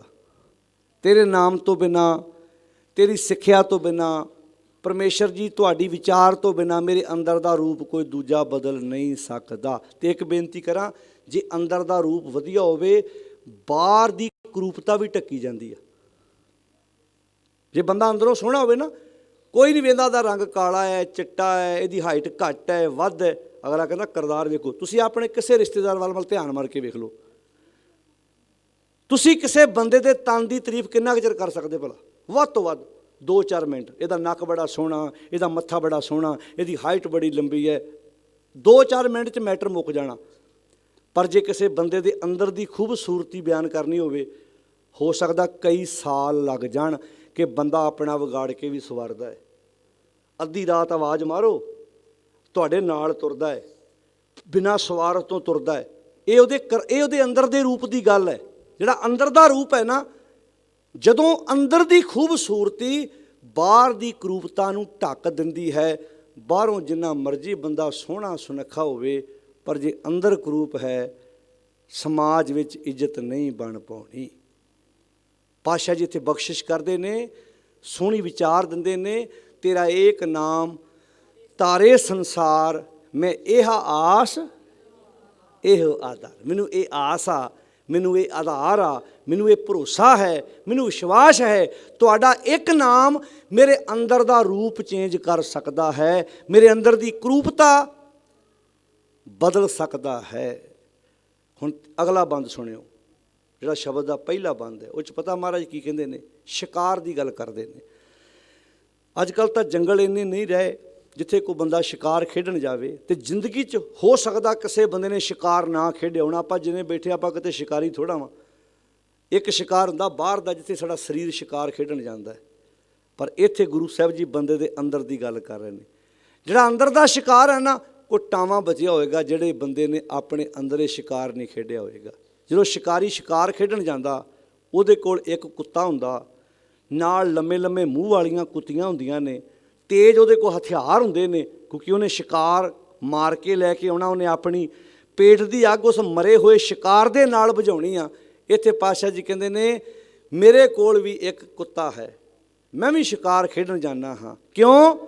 ਕਿਉਂਕਿ ਮਹਾਰਾਜ ਮੈਂ ਤੁਹਾਡੀ ਨਸੀਹਤ ਉੱਤੇ ਜੋ ਨਹੀਂ ਤੁਰਿਆ, ਮੇਰਾ ਰੂਪ ਜੋ ਵਿਗੜ ਗਿਆ, ਵਿਗੜੇ ਹੋਏ ਰੂਪ ਕਰਕੇ ਮੇਰੇ ਕੋਲ ਇੱਕ ਕੁੱਤਾ ਹੈ। ਕਿਹੜਾ? ਏਕ ਸੁਆਨਾ। ਸਾਰੇ ਬੋਲੋ, ਏਕ ਸੁਆਨਾ ਦੋਏ। ਇੱਕ ਸਵਾਨ ਹੈ ਮੇਰੇ ਕੋਲ, ਕੁੱਤਾ। ਕਿਹੜਾ ਕੁੱਤਾ? ਲਾਲਚ ਦਾ ਕੁੱਤਾ। ਬੰਦੇ ਦੇ ਅੰਦਰ ਲਾਲਚ ਦਾ ਕੁੱਤਾ ਬੈਠਾ ਹੋਇਆ। ਤੇ 2 ਸਵਾਨੀ ਕੁੱਤੀਆਂ, ਆਸਾ ਤੇ ਤ੍ਰਿਸ਼ਨਾ। ਆਸਾ ਤੇ ਤ੍ਰਿਸ਼ਨਾ ਦੀਆਂ 2 ਕੁੱਤੀਆਂ ਨੇ। ਲਾਲਚ ਦਾ ਕੁੱਤਾ ਹੈ ਜਿਹੜਾ ਬੰਦੇ ਦੇ ਅੰਦਰ ਬੈਠਾ ਹੋਇਆ ਹੈ ਹਰ ਵਕਤ। ਤੇ ਜਦੋਂ ਬੰਦਾ ਸਵੇਰੇ ਬੈੱਡ ਤੋਂ ਉੱਠਦਾ, ਬੰਦੇ ਦੇ ਉੱਠਣ ਤੋਂ ਪਹਿਲਾਂ ਇਹ ਉੱਠੇ ਹੁੰਦੇ ਨੇ। ਜਦੋਂ ਆਪਾਂ ਉੱਠਦੇ ਹਾਂ, ਇਹ ਉੱਠੇ ਹੁੰਦੇ ਨਾਲ ਹੀ। ਏਕ ਸੁਆਨਾ ਦੋਏ। ਸਾਰੇ ਬੋਲੋ ਨਾਲ, ਏਕ ਸੁਆਨਾ ਦੋਏ। ਦੋਏ ਸੁਆਨੀ ਨਾਲ, ਇੱਕ ਲਾਲਚ ਦਾ ਕੁੱਤਾ ਤੇ ਇੱਕ ਆਸਾ ਤ੍ਰਿਸ਼ਨਾ ਦੀਆਂ 2 ਕੁੱਤੀਆਂ। ਤੇ ਭੜ ਕੇ ਭੌਂਕੈ ਸਦਾ ਬਿਆਲ। ਭੜ ਕੇ ਦਾ ਅਰਥ ਸਵੇਰੇ ਹੀ, ਸਵੇਰੇ ਉੱਠਦਿਆਂ ਸਾਰੀ ਇਹ ਭੌਂਕਣ ਲੱਗ ਪੈਂਦੇ ਆ। ਲਾਲਚ ਦਾ ਕੁੱਤਾ ਭੌਂਕਣ ਲੱਗ ਪੈਂਦਾ, ਆਸਾ ਤ੍ਰਿਸ਼ਨਾ ਦੀਆਂ ਕੁੱਤੀਆਂ ਤਿਆਰ ਹੋ ਜਾਂਦੀਆਂ, ਤੇ ਬੰਦਾ ਸਵੇਰ ਤੋਂ ਹੀ ਸ਼ਿਕਾਰੀ ਬਿਰਤੀ ਲੈ ਕੇ ਘਰੋਂ ਨਿਕਲ ਪੈਂਦਾ ਹੈ ਵੀ ਅੱਜ ਸ਼ਾਮਾਂ ਨੂੰ ਆਹ ਸ਼ਿਕਾਰ ਮਾਰ ਕੇ ਲਿਆਉਣਾ। ਆ ਜਿਹੜੇ ਲੋਕ ਬੇਈਮਾਨੀਆਂ ਠੱਗੀਆਂ ਕਰਦੇ ਆ, ਤਿਆਰੀ ਕਰਕੇ ਜਾਂਦੇ ਆ। ਹੁਣ ਆ ਜੰਝ ਦੀ ਜਦੋਂ ਗੱਲ ਕਹੀ ਬਾਬਰ ਬਾਣੀ ਵਿੱਚ, ਕਹਿੰਦੇ ਪਾਪ ਕੀ ਜੰਝ ਲੈ ਕਾਬਲੋਂ ਧਾਇਆ। ਅੱਗੇ ਜੀ, ਜੋਰੀ ਮੰਗੈ ਦਾਨ ਵੇ ਲਾਲੋ। ਕਹਿੰਦੇ ਪਾਪ ਦੀ ਜੰਝ ਲੈ ਕੇ ਕਾਬਲ ਤੋਂ ਤੁਰ ਪਿਆ ਬਾਬਰ। ਜੰਝ ਲੈ ਕੇ ਲਾੜਾ ਬਣ ਕੇ ਆਇਆ ਸੀ ਨਾ, ਤੇ ਧੱਕੇ ਨਾਲ ਹੀ ਲੋਕਾਂ ਕੋਲੋਂ ਜੋਰੀ ਮੰਗੇ ਦਾਨ ਵੇ ਲਾਲੋ। ਅੱਜ ਵੀ ਬਾਬਰ ਤਿਆਰ ਹੁੰਦਾ ਬਰਾਤ ਵਾਲੇ ਦਿਨ, ਪਰ ਅੱਜ ਬਾਬਰ ਨੂੰ ਕਾਬਲ ਤੋਂ ਆਉਣ ਦੀ, ਉੱਚੀ ਬੋਲੋ ਜੀ, ਲੋੜ ਹੈ। ਅੱਜ ਇੱਥੇ 50 ਸ਼ਿਫਟੀਆਂ ਐ ਡਾਈਆਂ ਛਾਈਆਂ ਐ ਤਿਆਰੀ ਕਰਕੇ ਪੂਰੀ। ਕਾਹਦੇ ਲਈ ਤਿਆਰੀ ਕਰਕੇ ਜਾਣਾ? ਅਗਲਿਆਂ ਦੀਆਂ ਮੁੰਦਰੀਆਂ, ਅਗਲਿਆਂ ਦੇ ਛੱਲੇ, ਅਗਲਿਆਂ ਦੀਆਂ ਗੱਡੀਆਂ। ਬੋਲੀ ਜਾਓ ਕੀ ਆ? ਪਾਪ ਕੀ ਜੰਝ ਲੈ ਕਾਬਲੋਂ ਧਾਇਆ, ਜੋਰੀ ਮੰਗੇ। ਸਾਰਿਆਂ ਤੇ ਗੱਲ ਨਹੀਂ ਟੁਕਦੀ। ਕਈ ਇੰਨੇ ਸਿਆਣੇ ਲੜਕੇ ਦੇ ਬਾਪ ਆ ਜਿਨ੍ਹਾਂ ਆਖਿਆ ਸਿਰਫ ਸਾਨੂੰ ਧੀ ਚਾਹੀਦੀ ਆ। ਉੱਥੇ ਫਿਰ ਇੱਦਾਂ ਲੜਕੀ ਵਾਲੇ ਕਹਿੰਦੇ ਆ, ਕਹਿੰਦੇ ਕੁੜਮ ਸਾਡੇ 3 ਆ। ਪਰ ਜੋ ਸਰਦਾਰ ਸਾਹਿਬ ਦੀ ਨੀਅਤ ਆ ਮੈਂ ਨਹੀਂ ਕਿਸੇ ਹੋਰ ਦੀ ਵੇਖੀ। ਰਜਿਆ ਆਇਆ ਸਰਦਾਰ ਅੰਦਰੋਂ। ਸਾਡੀ ਕੁੜਮਣੀ ਸਾਡੀ ਧੀ ਨੂੰ ਆਪਣੀ ਬੇਟੀ ਨੂੰ ਵੱਧ ਪਿਆਰ ਕਰਦੀ ਹੈ। ਸਾਡਾ ਜਵਾਈ ਨਹੀਂ ਹੈ, ਉਹ ਸਾਡਾ ਬੇਟਾ ਹੈ। ਇਹ ਇੱਜ਼ਤ ਬਾਜ਼ਾਰੋਂ ਨਹੀਂ ਮਿਲਦੀ, ਇਹ ਇੱਜ਼ਤ ਉੱਚੀ ਬੋਲ ਕੇ ਦੱਸੋ। ਤੇ ਇੱਕ ਬੰਨੇ ਕੁੜਮ ਜਦੋਂ ਕੁੜਮ ਨੂੰ ਮਿਲਦਾ, ਕਿੱਦਾਂ ਮਿਲਦਾ ਭਲਾ ਜਦੋਂ ਮਿਲਣੀ ਹੁੰਦੀ ਹੈ? ਹਾਂਜੀ, ਨਾਲੇ ਉਹ ਇੱਦਾਂ ਉਂਗਲ ਕਰੀ ਜਾਣੀ, ਨਾਲੇ ਕਹਿਣਾ ਰਹਿਣ ਦਿਓ। ਬੋਲੋ ਜੀ, ਸਾਧ ਸੰਗਤ ਜੀ ਬੋਲੋ, ਕੀ ਆਂਦੇ ਭਲਾ? ਰਹਿਣ ਦਿਓ। ਅੱਛਾ, ਵਿਚੋਲਾ ਲਾ ਕੇ ਮਰਨ ਵਾਲਾ ਹੋਇਆ ਪਿਆ, ਕਹਿੰਦਾ ਇਹਨਾਂ ਤਾਂ ਨਾਪ ਦਿੱਤਾ ਸੀ ਪਾਪਾ ਜੀ ਦੀ ਉਂਗਲ ਦਾ ਵੀ ਐਸ ਉਂਗਲ 'ਚ ਪਾਇਓ, ਆਹ ਪਤਲੀ ਆ, ਵੀ ਜਿਹੜੀ ਅੱਧਾ ਥੋੜ੍ਹੀ ਬਹੁਤੀ ਹੋਰ ਮਾਸਾ ਵੱਜੇ, 1.5 ਤੋਲਾ ਤੇ ਹੋਵੇ ਘੱਟ ਤੇ ਘੱਟ। ਅੱਛਾ, ਨਾਪ ਪੂਰੇ ਦਿੱਤੇ ਆ ਪਹਿਲਾਂ, ਤੇ ਨਾਲੇ ਕਹਿਣਾ ਰਹਿਣ ਦਿਓ, ਕੀ ਲੋੜ ਸੀ ਇਹਦੀ, ਆਪਣਾ ਉੱਦਾਂ ਹੀ ਬੜਾ ਪਿਆਰ ਆ। ਵੀ ਸ਼ਿਸ਼ਟਾਚਾਰੀ ਵੀ ਕਰਨੀ ਨਾ, ਨਾਲ ਪੰਚਾਇਤ ਵੀ ਆਈ ਆ ਇਲਾਕੇ ਦੀ, ਮੰਨੇ ਪ੍ਰਮੰਨੇ ਦਾਨੇ ਬਰਦਾਨੇ। ਕਿਹੜੀ ਦੁਨੀਆ ਜਿਉ ਰਹੇ ਆ ਜੀ ਆਪਾਂ। ਫਿਰ ਜਦੋਂ ਲੜਕੀ ਦੀ ਮਾਂ ਤੇ ਲੜਕੇ ਦੀ ਮਾਂ ਇੱਦਾਂ ਮਿਲਦੇ ਆ, ਉਦੋਂ ਵੀ ਉੱਦਾਂ ਹੀ ਜੱਫੀਆਂ ਪੈਂਦੀਆਂ ਕਿ ਉਦੋਂ ਵੀ ਕੁਛ ਹੁੰਦਾ ਭਲਾ? ਪਤਾ ਨਾ ਭੈਣਾਂ ਨੂੰ, ਤੁਸੀਂ ਦੱਸੋ ਭਲਾ, ਤੁਹਾਡੇ ਵਾਲਾ ਕੈਮਰਾ ਨਹੀਂ, ਕੀ ਹੁੰਦਾ ਭਲਾ? ਉੱਦਾਂ ਹੀ ਉਹ ਵੀ ਕੋਈ ਨਾ ਕੋਈ ਚੂੜੀ, ਕੋਈ ਮੁੰਦੀ, ਕੋਈ ਛਾਪਾਂ ਛੱਲੇ, ਹਾਂ ਆਪ ਗਲ 'ਚ ਹਾਰ ਪੈਂਦਾ, ਫਿਰ ਇੱਦਾਂ ਜੱਫੀਆਂ ਪੈਂਦੀਆਂ। ਇਹ ਕੁੜਮਣੀਆਂ ਦਾ ਬੜਾ ਪਿਆਰ ਹੈ ਆਪਣਾ ਇੱਦਾਂ। ਭੈਣੋ ਦੱਸੋ, ਗੱਲ ਗਲਤ ਹੈ? ਅੱਛਾ, ਜਿਹੜੀ ਲੜਕੀ ਹੈ ਉਹਨੂੰ ਸਾਰਾ ਪਤਾ ਕਿ ਮੇਰੀ ਸੱਸ ਨੇ ਸਮਾਨ ਮੰਗ ਕੇ ਲਿਆ, ਮੇਰੀ ਦਰਾਣੀ ਨੇ। ਅੱਛਾ ਵੇਖੋ, ਜਿਹੜੀ ਨਨਾਣ ਵਾ ਉਹ ਤਾਂ ਵਿਆਹੀ ਜਾਣੀ ਆ ਨਾ, ਉਹ ਵੀ ਕਾਰ ਮੰਗੀ ਜਾਂਦੀ। ਤੂੰ ਕਾਰ ਜੋਗੀ ਲੈਣਾ ਭਲੀਏ, ਤੂੰ ਆਪਣੇ ਘਰ ਜਾ। ਬਹੁਤਿਆਂ ਘਰਾਂ 'ਚ ਸਿਆਪੇ ਇੱਥੋਂ ਪਏ ਵੀ ਤੂੰ ਵਿਆਹੀ ਆ, ਤੈਨੂੰ ਤੋਰ ਦਿੱਤਾ ਤੇਰੇ ਲਾੜੇ ਦੇ ਘਰ, ਜਾ ਕੇ ਆਪਣੇ ਘਰ ਗਮਲਿਆਂ ਨੂੰ ਪਾਣੀ ਪੂਣੀ ਪਾ, ਛੱਤ 'ਤੇ ਚਿੜੀਆਂ ਨੂੰ ਚੌਲ ਝਾੜ ਪਾ, ਤੂੰ ਦੂਜੇ ਘਰ ਜਾ ਕੇ ਸਿਆਪੇ ਪਾਈ ਜਾਂਦੀ ਆ। ਉਹ ਮੰਗ ਜੂ, ਨਹੀਂ ਮੁੰਦੀ ਨਾ ਮਿਲੀ ਤੇ ਇੱਦਾਂ ਸਾਡੇ ਸਿਰ ਮਾਮਾ ਜੀ ਨੂੰ ਛਾਪ ਪਾਉਣੀ ਆ, ਉੱਦਾਂ ਮਾਮੇ ਨਾਲ ਤੁਹਾਡੀ ਬਣਦੀ ਕੋਈ ਨਹੀਂ ਆ, ਅਤੇ ਆਪਣੇ ਭਰਾ ਦੇ ਸਹੁਰੇ ਨੂੰ ਛਾਪ ਜ਼ਰੂਰ ਪਾਉਣੀ। ਸਾਡੀ ਐਨਰਜੀ ਜਿਹੜੀ ਇਹਨਾਂ ਕੰਮਾਂ 'ਤੇ ਵੇਸਟ ਹੋ ਰਹੀ ਆ ਨਾ, ਕਿ ਅਸੀਂ ਐਨਰਜੀ ਆਪਣੇ ਚੰਗੇ ਕੰਮਾਂ 'ਤੇ ਲਾਈਏ। ਸਾਨੂੰ ਕਿਸੇ ਪੰਡਤ, ਮੌਲਵੀ, ਕਿਸੇ ਭਾਈ, ਕਿਸੇ ਬਾਬੇ ਕੋਲੋਂ ਅਰਦਾਸ ਕਰਾਉਣ ਦੀ ਲੋੜ ਨਹੀਂ ਪੈਣੀ। ਸਾਡਾ ਘਰ ਆਪਣੇ ਆਪ ਹੀ ਸਵਰਗ ਤੇ ਬੈਕੁੰਠ ਬਣ ਜਾਣਾ ਹੈ। ਅਸੀਂ ਆਪਣੇ ਕੰਮ ਬਦਲਣ ਨੂੰ ਤਿਆਰ ਨਹੀਂ ਆ। ਜਦੋਂ ਅਸੀਂ ਹੁਣ ਤੁਸੀਂ ਪੁੱਤਰ ਪਾਲਿਆ, ਫਿਰ ਇੱਦਾਂ ਪੁੱਤਰ ਪੜ੍ਹਾ ਲਿਖਾ ਕੇ ਪਤਾ ਕਹਿਣਗੇ, ਲੈ ਇੰਨਾ ਪੜ੍ਹਾਇਆ, ਹੁਣ ਕਿਉਂ ਸਾਸ ਜੀ ਇੰਨਾ ਪੜ੍ਹਾਇਆ, ਹੁਣ ਕੁਝ ਮੰਗੀਏ ਵੀ ਨਾ। ਅਤੇ ਜਿਹੜੀ ਲੜਕੀ ਪੜ੍ਹਾਈ ਉਹਨਾਂ ਨੇ ਇਹ ਕਿਹਨੂੰ ਕਵੇ ਮਾਂ ਭਲਾ? ਤੁਸੀਂ ਧੀਆਂ ਵਾਲੀਆਂ ਮਾਵਾਂ ਬੈਠੀਆਂ ਜੇ, ਜਿਹੜੀ ਧੀ ਪੜ੍ਹਾਈ ਦੀ ਆ ਉਹਦੇ ਬਾਰੇ ਮਾਂ ਕਿਹਨੂੰ ਕਵੇ ਮੈਂ ਵੀ ਤਾਂ ਧੀ ਪੜ੍ਹਾਈ ਆ? ਮਤਲਬ ਤੁਸੀਂ ਇਹ ਅਹਿਸਾਸ ਕਰਾਉਂਦੇ ਆ ਵੀ ਲੜਕੀ ਜਿਹੜੀ ਉੱਦਾਂ ਲੈ ਕੇ ਗਿਆ ਸਮਾਨ ਨਾਲ ਲੈ ਕੇ ਜਾਏਗੀ, ਲੜਕੀ ਸਸਤੀ ਚੀਜ਼ ਆ ਕੋਈ? ਮੈਂ ਕਹਿੰਦਾ ਲੜਕੀ ਵਾਲੇ ਦਾ ਘਰ ਸਿਰ ਸਗੋਂ ਉੱਚਾ ਹੁੰਦਾ। ਆਪਣਾ ਪੁੱਤ 2 ਦਿਨ ਕਿਸੇ ਦੇ ਘਰ ਕੰਮ ਕਰਨ ਲਈ ਭੇਜੋ ਤਾਂ ਸਹੀ। ਭੈਣੋ, ਜਿੱਦਣ ਔਰਤ ਦੇ ਹੱਕ 'ਚ ਖਲੋ ਗਈ ਨਾ, ਦਾਜ ਵਰਗੀ ਗੰਦੀ ਲਾਹਨ ਤੇ 1 ਦਿਨ 'ਚ ਖਤਮ ਹੋ ਜੂ। ਜਦੋਂ ਬੀਬੀ ਦੀ ਦੁਸ਼ਮਣ ਹੈ, ਕਿੱਥੋਂ ਕੋਈ ਸੁਧਾਰ ਕਰ ਲੂ? ਮੇਰਾ ਮੰਨਣਾ ਇਹ ਹੈ ਵੀ ਸਗੋਂ ਲੜਕੀ ਵਾਲਿਆਂ ਦਾ ਘਰ ਉੱਚਾ ਵਾ। ਕਿੱਦਾਂ? ਅਗਲੇ 25-30 ਸਾਲ ਆਪਣੇ ਜਿਗਰ ਦਾ ਟੋਟਾ ਪਾਲ ਕੇ ਜਵਾਨ ਕਰਕੇ ਤੁਹਾਡੇ ਘਰ ਤੋਰਦੇ ਆ। ਆਪਣਾ ਪੁੱਤ 2 ਦਿਨ ਭੇਜੋ ਕਿਸੇ ਦੇ ਘਰ ਕੰਮ ਕਰਨ ਲਈ, ਭੇਜੋ। ਅੱਛਾ, ਧੀ ਸਾਡੇ ਘਰ ਆਣ ਕੇ ਕੰਮ ਕਰੇ ਤੇ ਕਹਿੰਦੇ ਉਹਦਾ ਘਰ ਵਾ, ਤੇ ਕਿਤੇ ਜਵਾਈ ਜਾ ਕੇ 2 ਦਿਨ ਵੀ ਸਹੁਰੇ ਘਰ ਮਾੜਾ ਮੋੜ ਕੰਮ ਕਰੇ ਨਾ, ਉਹ ਚਿਮਚਾ ਬਣ ਗਿਆ ਸਹੁਰਿਆਂ ਦਾ। ਕੀ ਆਂਦੇ ਜੀ? ਬੋਲੋ। ਇਹ ਗੁਲਾਮ ਬਣ ਗਿਆ। ਉਹ ਆਂਦੀ ਹੱਦ ਹੋ ਗਈ, ਮੈਂ ਸਾਰੀ ਜ਼ਿੰਦਗੀ ਤੁਹਾਡੇ ਘਰ ਦੇ ਬਰਤਨ ਮਾਂਜੇ ਆ, ਝਾੜੂ ਪੋਚੇ ਲਾਏ ਆ, ਮੇਰੇ ਬਾਰੇ ਕੀ ਖਿਆਲ ਹੈ? ਉੱਦਾਂ ਜੀ ਅਸੀਂ ਗੁਰਪੁਰਬ ਮਨਾਉਂਦੇ ਆ, ਅਸੀਂ ਪ੍ਰਭਾਤ ਫੇਰੀਆਂ ਟੱਲੀਆਂ ਖੜਕਾ ਕੇ ਘਰਾਂ ਨੂੰ ਚੱਲ ਜਾਂਦੇ। ਅਸੀਂ ਮਿੱਟੀ ਧੁੰਦ ਜਾ ਕੇ ਚਾਨਣ ਹੋਆ, ਜਿਉਂ ਕਰ ਸੂਰਜ ਨਿਕਲਿਆ, ਤਾਰੇ ਛਪੇ ਅੰਧੇਰ ਪੜ। ਕਿਹੜੇ ਤਾਰੇ ਛੁਪ ਗਏ? ਕਿਹੜਾ ਹਨੇਰਾ ਦੂਰ ਹੋ ਗਿਆ? ਹਨੇਰਾ ਤਾਂ ਸਾਡੇ ਘਰਾਂ 'ਚ ਆ ਜੇ। ਇੱਕ ਦਿਨ ਇੱਕ ਵਿਅਕਤੀ ਢੋਲਕੀ ਵਜਾ ਰਿਹਾ, ਮਿੱਟੀ ਧੁੰਦ ਜਾ ਕੇ ਚਾਨਣ ਹੋਆ। ਮੈਂ ਕਿਹਾ ਇਹਦੇ ਅਰਥ ਕੀ ਆ? ਕਹਿੰਦਾ ਬਾਬੇ ਨਾਨਕ ਵੇਲੇ ਧੁੰਦ ਬੜੀ ਸੀ ਨਾ, ਜਦੋਂ ਬਾਬਾ ਨਾਨਕ ਜੀ ਦਾ ਪ੍ਰਕਾਸ਼ ਹੋਇਆ ਧੁੰਦ ਮਿਟ ਗਈ। ਮੈਂ ਕਿਹਾ ਅੱਛਾ, ਉਹ ਧੁੰਦ ਬਾਹਰਲੀ ਸੀ? ਕਦੀ ਸੋਚਿਆ ਅਸੀਂ ਖਲੋਤੇ ਕਿੱਥੇ ਆ? ਬਿਲਡਿੰਗਾਂ ਅਸੀਂ ਮਹਿੰਗੀਆਂ ਬਣਾਤੀਆਂ, ਕਲਸ ਅਸੀਂ ਸੋਨੇ ਦੇ ਲਾਤੇ, ਝੂਮਰ ਛਤਰ AC ਰੂਮ ਬਣਾਤੇ, ਸਭ ਕੁਝ ਕਰਤਾ। ਖਲੋਤੇ ਕਿੱਥੇ ਆ? ਇਹ ਧੁੰਦ ਬਾਹਰਲੀ ਨਹੀਂ, ਇਹ ਧੁੰਦ ਮੇਰੇ ਅੰਦਰ ਸੀ। ਧੁੰਦ ਸ਼ਬਦ ਕਿਉਂ ਵਰਤਿਆ ਭਲਾ? ਕਿਉਂਕਿ ਧੁੰਦ ਹਨੇਰੇ ਨਾਲੋਂ ਜ਼ਿਆਦਾ ਖਤਰਨਾਕ ਹੈ। ਤੁਸੀਂ ਹਨੇਰੇ ਵਿੱਚ ਤਾਂ ਲਾਈਟ ਹਨੇਰੇ ਨੂੰ ਪਾੜ ਕੇ ਅੱਗੇ ਲੰਘ ਜਾਂਦੀ ਆ, ਪਰ ਧੁੰਦ ਤੇ ਏਡੀ ਖਤਰਨਾਕ ਹੈ। ਤੁਸੀਂ ਜਿਸ ਰਸਤੇ 'ਤੇ ਰੋਜ਼ਾਨਾ ਜਾਂਦੇ ਹੋ, ਤੁਸੀਂ ਉਸ ਰਸਤੇ 'ਤੇ ਵੀ ਭਟਕ ਸਕਦੇ ਹੋ। ਧੁੰਦ ਵਿੱਚ ਤੁਸੀਂ ਜਿਸ ਰਸਤੇ 'ਤੇ ਰੋਜ਼ ਸਫ਼ਰ ਕਰਦੇ ਹੋ ਉੱਥੇ ਵੀ ਤੁਸੀਂ ਕਿਰਾਏ ਪੈ ਸਕਦੇ ਹੋ। ਧੁੰਦ ਵਿੱਚ ਤਾਂ 10-15 ਫੁੱਟ ਤੋਂ 2-4 ਫੁੱਟ ਤੋਂ ਵੱਧ ਬੰਦੇ ਨੂੰ ਦਿਸਦਾ ਕੁਝ ਨਹੀਂ। ਆਹ ਧੁੰਦਾਂ ਪੈਣੀਆਂ ਨੇ ਨਾ, ਹੁਣ ਵੇਖਿਓ ਧੁੰਦ ਵਿੱਚ ਲਾਈਟਾਂ ਸ਼ਾਈਟਾਂ ਸਭ ਫੇਲ ਹੋ ਜਾਂਦੀਆਂ। ਆਪਣੇ ਘਰ ਦੇ ਵਿਹੜੇ 'ਚ ਹੀ ਲਾਈਟ ਜਗਦੀ ਹੋਵੇ, ਸੰਘਣੀ ਧੁੰਦ ਵਿੱਚ ਦਿਸਦੀ ਨਹੀਂ, ਪਰ ਜਿਉਂ ਹੀ ਸੂਰਜ ਚੜ੍ਹਦਾ ਤਿਉਂ ਧੁੰਦ ਅਲੋਪ ਹੁੰਦੀ ਜਾਂਦੀ ਹੈ। ਇੱਥੇ ਧੁੰਦ ਸੀ ਅਗਿਆਨਤਾ ਦੀ, ਇੱਥੇ ਧੁੰਦ ਸੀ ਬੇਸਮਝੀ ਦੀ, ਇਸ ਧੁੰਦ ਸੀ ਪਖੰਡ ਦੀ। ਜਦੋਂ ਗੁਰੂ ਨਾਨਕ ਸਾਹਿਬ ਜੀ ਨੇ ਗਿਆਨ ਦਾ ਸੂਰਜ ਚੜ੍ਹਾਇਆ, ਮਿੱਟੀ ਧੁੰਦ, ਬੋਲੋ ਮਿੱਟੀ ਧੁੰਦ ਤੇ ਜਗ ਚਾਨਣ ਹੋਆ। ਅਜੇ ਇੱਥੇ ਧੁੰਦ ਵਿੱਚ ਮੈਨੂੰ ਆਪਣੀ ਨੂੰਹ ਚੋਂ ਧੀ ਨਹੀਂ ਦਿਸ ਰਹੀ, ਧੁੰਦ ਜੋ ਪਈ ਆ। ਮੈਨੂੰ ਧੀ ਚੋਂ ਪੁੱਤ ਨਹੀਂ ਦਿਸ ਰਿਹਾ, ਧੁੰਦ ਜੋ ਪਈ ਆ। ਮੈਨੂੰ ਆਪਣੀ ਸੱਸ ਚੋਂ ਮਾਂ ਨਹੀਂ ਦਿਸ ਰਹੀ, ਕਿਉਂਕਿ ਧੁੰਦ ਜੋ ਪਈ ਆ। ਮੈਨੂੰ ਆਪਣੇ ਕੁੜਮ ਚੋਂ ਆਪਣਾ ਭਰਾ ਨਹੀਂ ਦਿਸ ਰਿਹਾ, ਕਿਉਂਕਿ ਧੁੰਦ ਜੋ ਪਈ ਆ।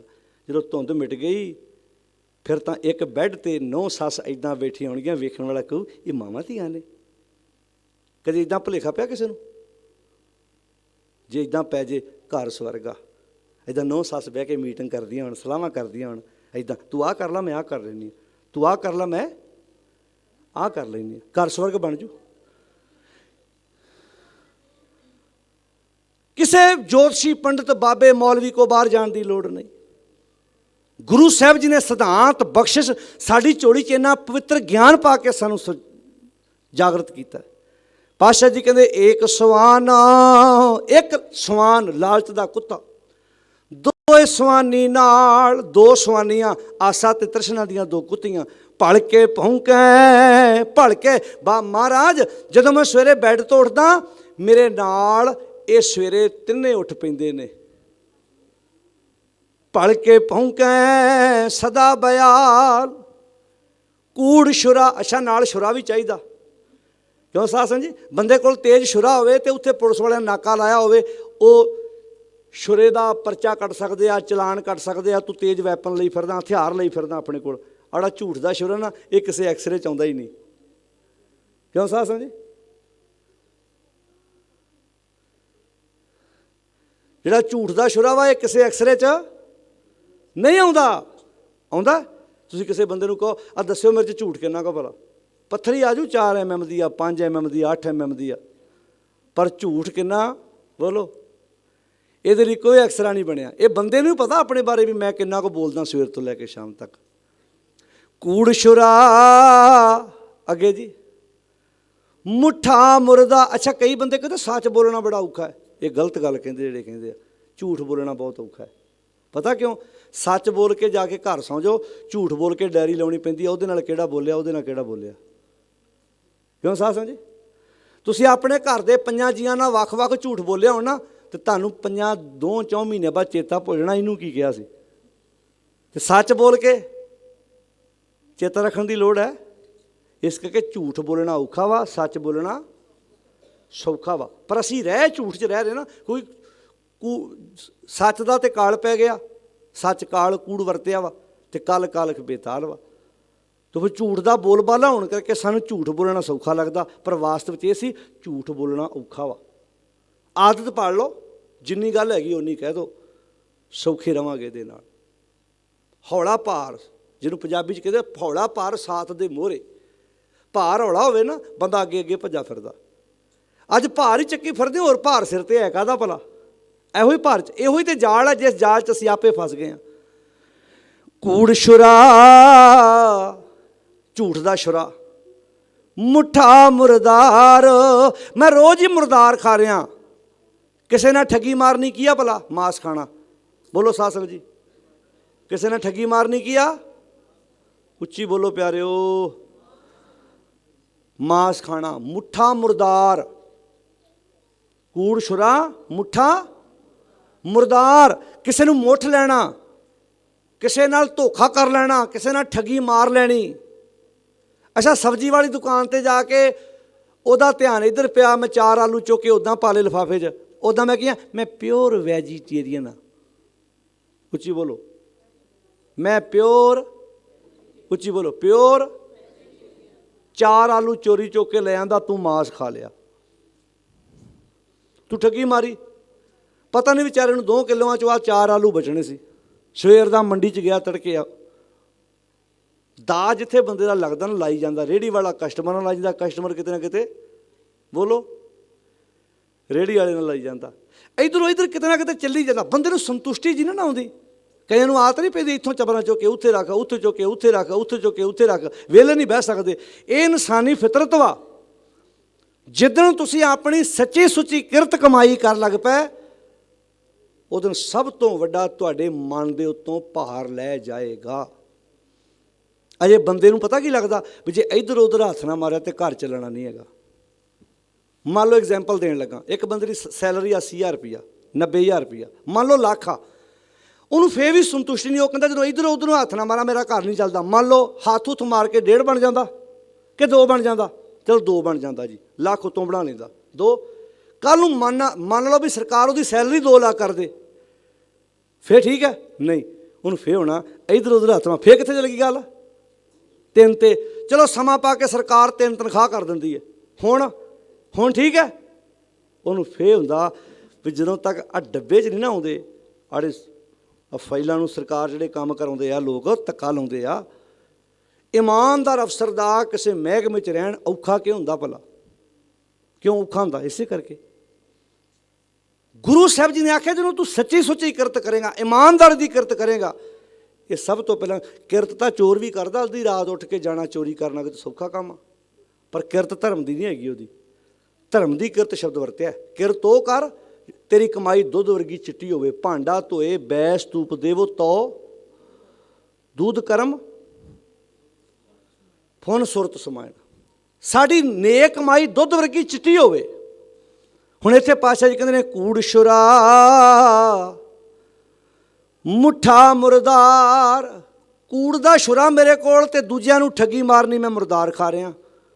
ਧਣ ਕਰੂਪ ਰਹਾ ਕਰਤਾਰ। ਧਣ ਕਹਿੰਦੇ ਨੇ ਸਾਂਸੀ। ਪਿੰਡਾਂ 'ਚ ਹੁੰਦੇ ਸੀ ਨਾ, ਉਹਨਾਂ ਦੇ ਕੋਲ ਇੱਕ ਕੁੱਤਾ ਕੁੱਤੀਆਂ, ਉਹਨਾਂ ਬਿੱਲੇ ਬਿੱਲੀਆਂ ਮਾਰਨੇ, ਆਮ ਸ਼ਿਕਾਰ ਖੇਡਣਾ। ਇੱਥੇ ਧਣਕ ਸ਼ਬਦ ਦਾ ਅਰਥ ਹੈ ਸਾਂਸੀ, ਭਾਵ ਇੱਕ ਕਬੀਲਾ, ਇੱਕ ਫਿਰਕਾ ਹੈ। ਕਹਿੰਦੇ ਹੇ ਰੱਬ ਜੀ, ਮੈਂ ਉਹ ਕੰਮ ਕਰ ਰਿਹਾ ਸ਼ਿਕਾਰੀਆਂ ਵਾਲਾ, ਮੈਂ 24 ਘੰਟੇ ਇਸ ਸ਼ਿਕਾਰ ਦੀ ਤਾਕ ਵਿੱਚ ਰਹਿਣਾ। ਇਹ ਕੁੱਤੇ ਕੁੱਤੀਆਂ ਮੇਰੀ ਸੁਰਤ ਵਿੱਚ ਹਰ ਵਕਤ ਤਿਆਰ ਬਰ ਤਿਆਰ ਰਹਿੰਦੇ ਆ। ਪਤਾ ਨਹੀਂ ਮੇਰੇ ਕੋਲੋਂ ਇਹ ਸ਼ਿਕਾਰ ਦਾ ਖਹਿੜਾ ਕਦੋਂ ਛੁੱਟਣਾ ਹੈ। ਧਣਕ ਰੂਪ ਰਹਾ ਕਰਤਾਰ। ਇਹ ਪਤਾ ਕਿਉਂ ਹੋਇਆ? ਕਿਉਂਕਿ ਮੈਂ ਪੱਤ ਕੀ ਪੰਧ ਸੀ ਨਾ, ਮੈਂ ਤੁਹਾਡੀ ਨਸੀਹਤ ਉੱਤੇ ਨਾ ਤੁਰਿਆ। ਨਸੀਹਤ ਉੱਤੇ ਨਾ ਤੁਰਨ ਕਰਕੇ ਮੈਨੂੰ ਆਹ ਦਿਨ ਦੇਖਣੇ ਪਏ। ਮੁੱਖ ਨਿੰਦਾ, ਦੂਸਰਾ ਬੰਦ ਸ਼ਬਦ ਦਾ, ਮੁੱਖ ਨਿੰਦਾ ਆਖਾਂ ਦਿਨ ਰਾਤ।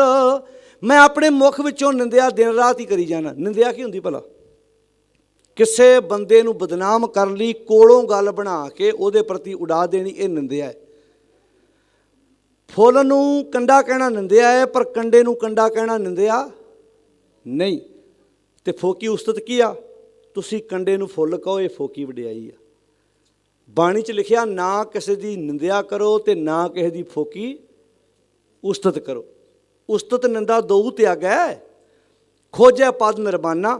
ਜਨ ਨਾਨਕੇ ਖੇਲ ਕਠਨ ਹੈ, ਕਿਨਹੂ ਗੁਰਮੁਖ ਜਾਣ। ਇਹ ਖੇਲ ਕਠਨ ਕਿਉਂ ਆਖਿਆ? ਹੁਣ ਫੋਕੀ ਉਸਤਤ ਕੀ ਹੁੰਦੀ ਭਲਾ? ਜਿਨ੍ਹਾਂ ਜ਼ਿੰਦਗੀ 'ਚ ਕਦੀ ਆਪਣੀ ਮਾਂ ਨਾਲ ਬੈਠ ਕੇ 2 ਗੱਲਾਂ ਨਹੀਂ ਕੀਤੀਆਂ, ਆਪਣੇ ਹੱਥੀਂ ਕਦੀ ਪਾਣੀ ਦਾ ਗਲਾਸ ਨਹੀਂ ਮਾਂ ਨੂੰ ਪਿਆਇਆ, ਜਦੋਂ ਉਹਨਾਂ ਦਾ ਭੋਗ ਪੈਂਦਾ ਉਦੋਂ ਫਿਰ ਇਲਾਕੇ ਦੇ ਕਈ ਬੰਦੇ ਸੱਦੇ ਜਾਂਦੇ ਆ, ਭੋਗ ਤੋਂ ਬਾਅਦ ਸ਼ਰਧਾਂਜਲੀ ਸਮਾਰੋਹ।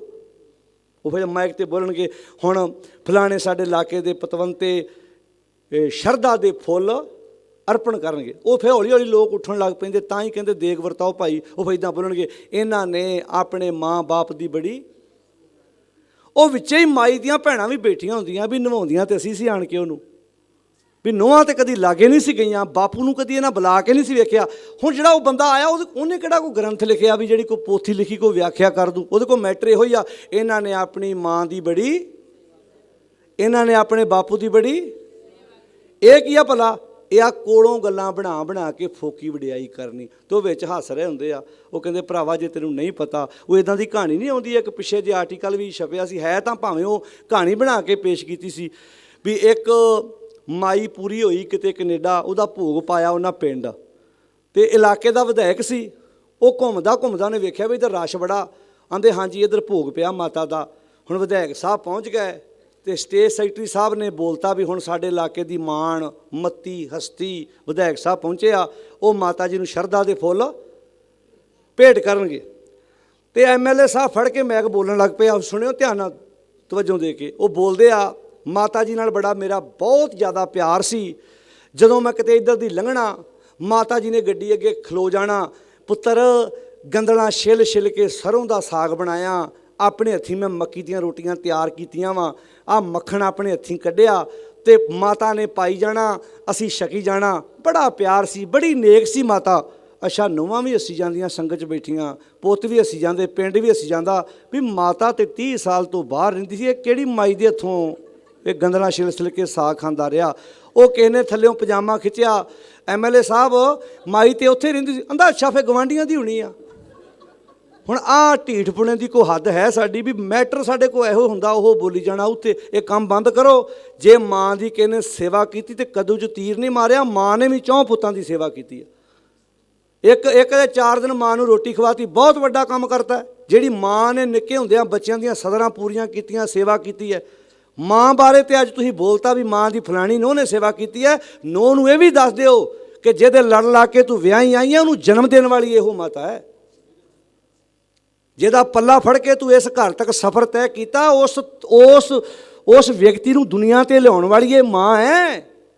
ਤੇ ਭੈਣੇ, ਕੱਲ੍ਹ ਨੂੰ ਸਮਾਂ ਤੇਰੇ ਤੇ ਵੀ ਇਹ ਆਉਣਾ, ਜਿਹੜਾ ਤੇਰੇ ਘਰ ਪੁੱਤ ਹੈ ਉਹ ਵੀ ਤੇਰੀ ਤਾਂ ਰਿਸਪੈਕਟ ਕਰੂ ਜੇ ਇੱਥੇ ਤੁਸੀਂ ਅੱਜ ਚੰਗਾ ਬੀਜ ਬੀਜੋਗੇ। ਤੇ ਚੰਗਾ ਬੀਜ ਬੀਜੋ, ਚੰਗੇ ਖਿਆਲ ਲਿਆਓ।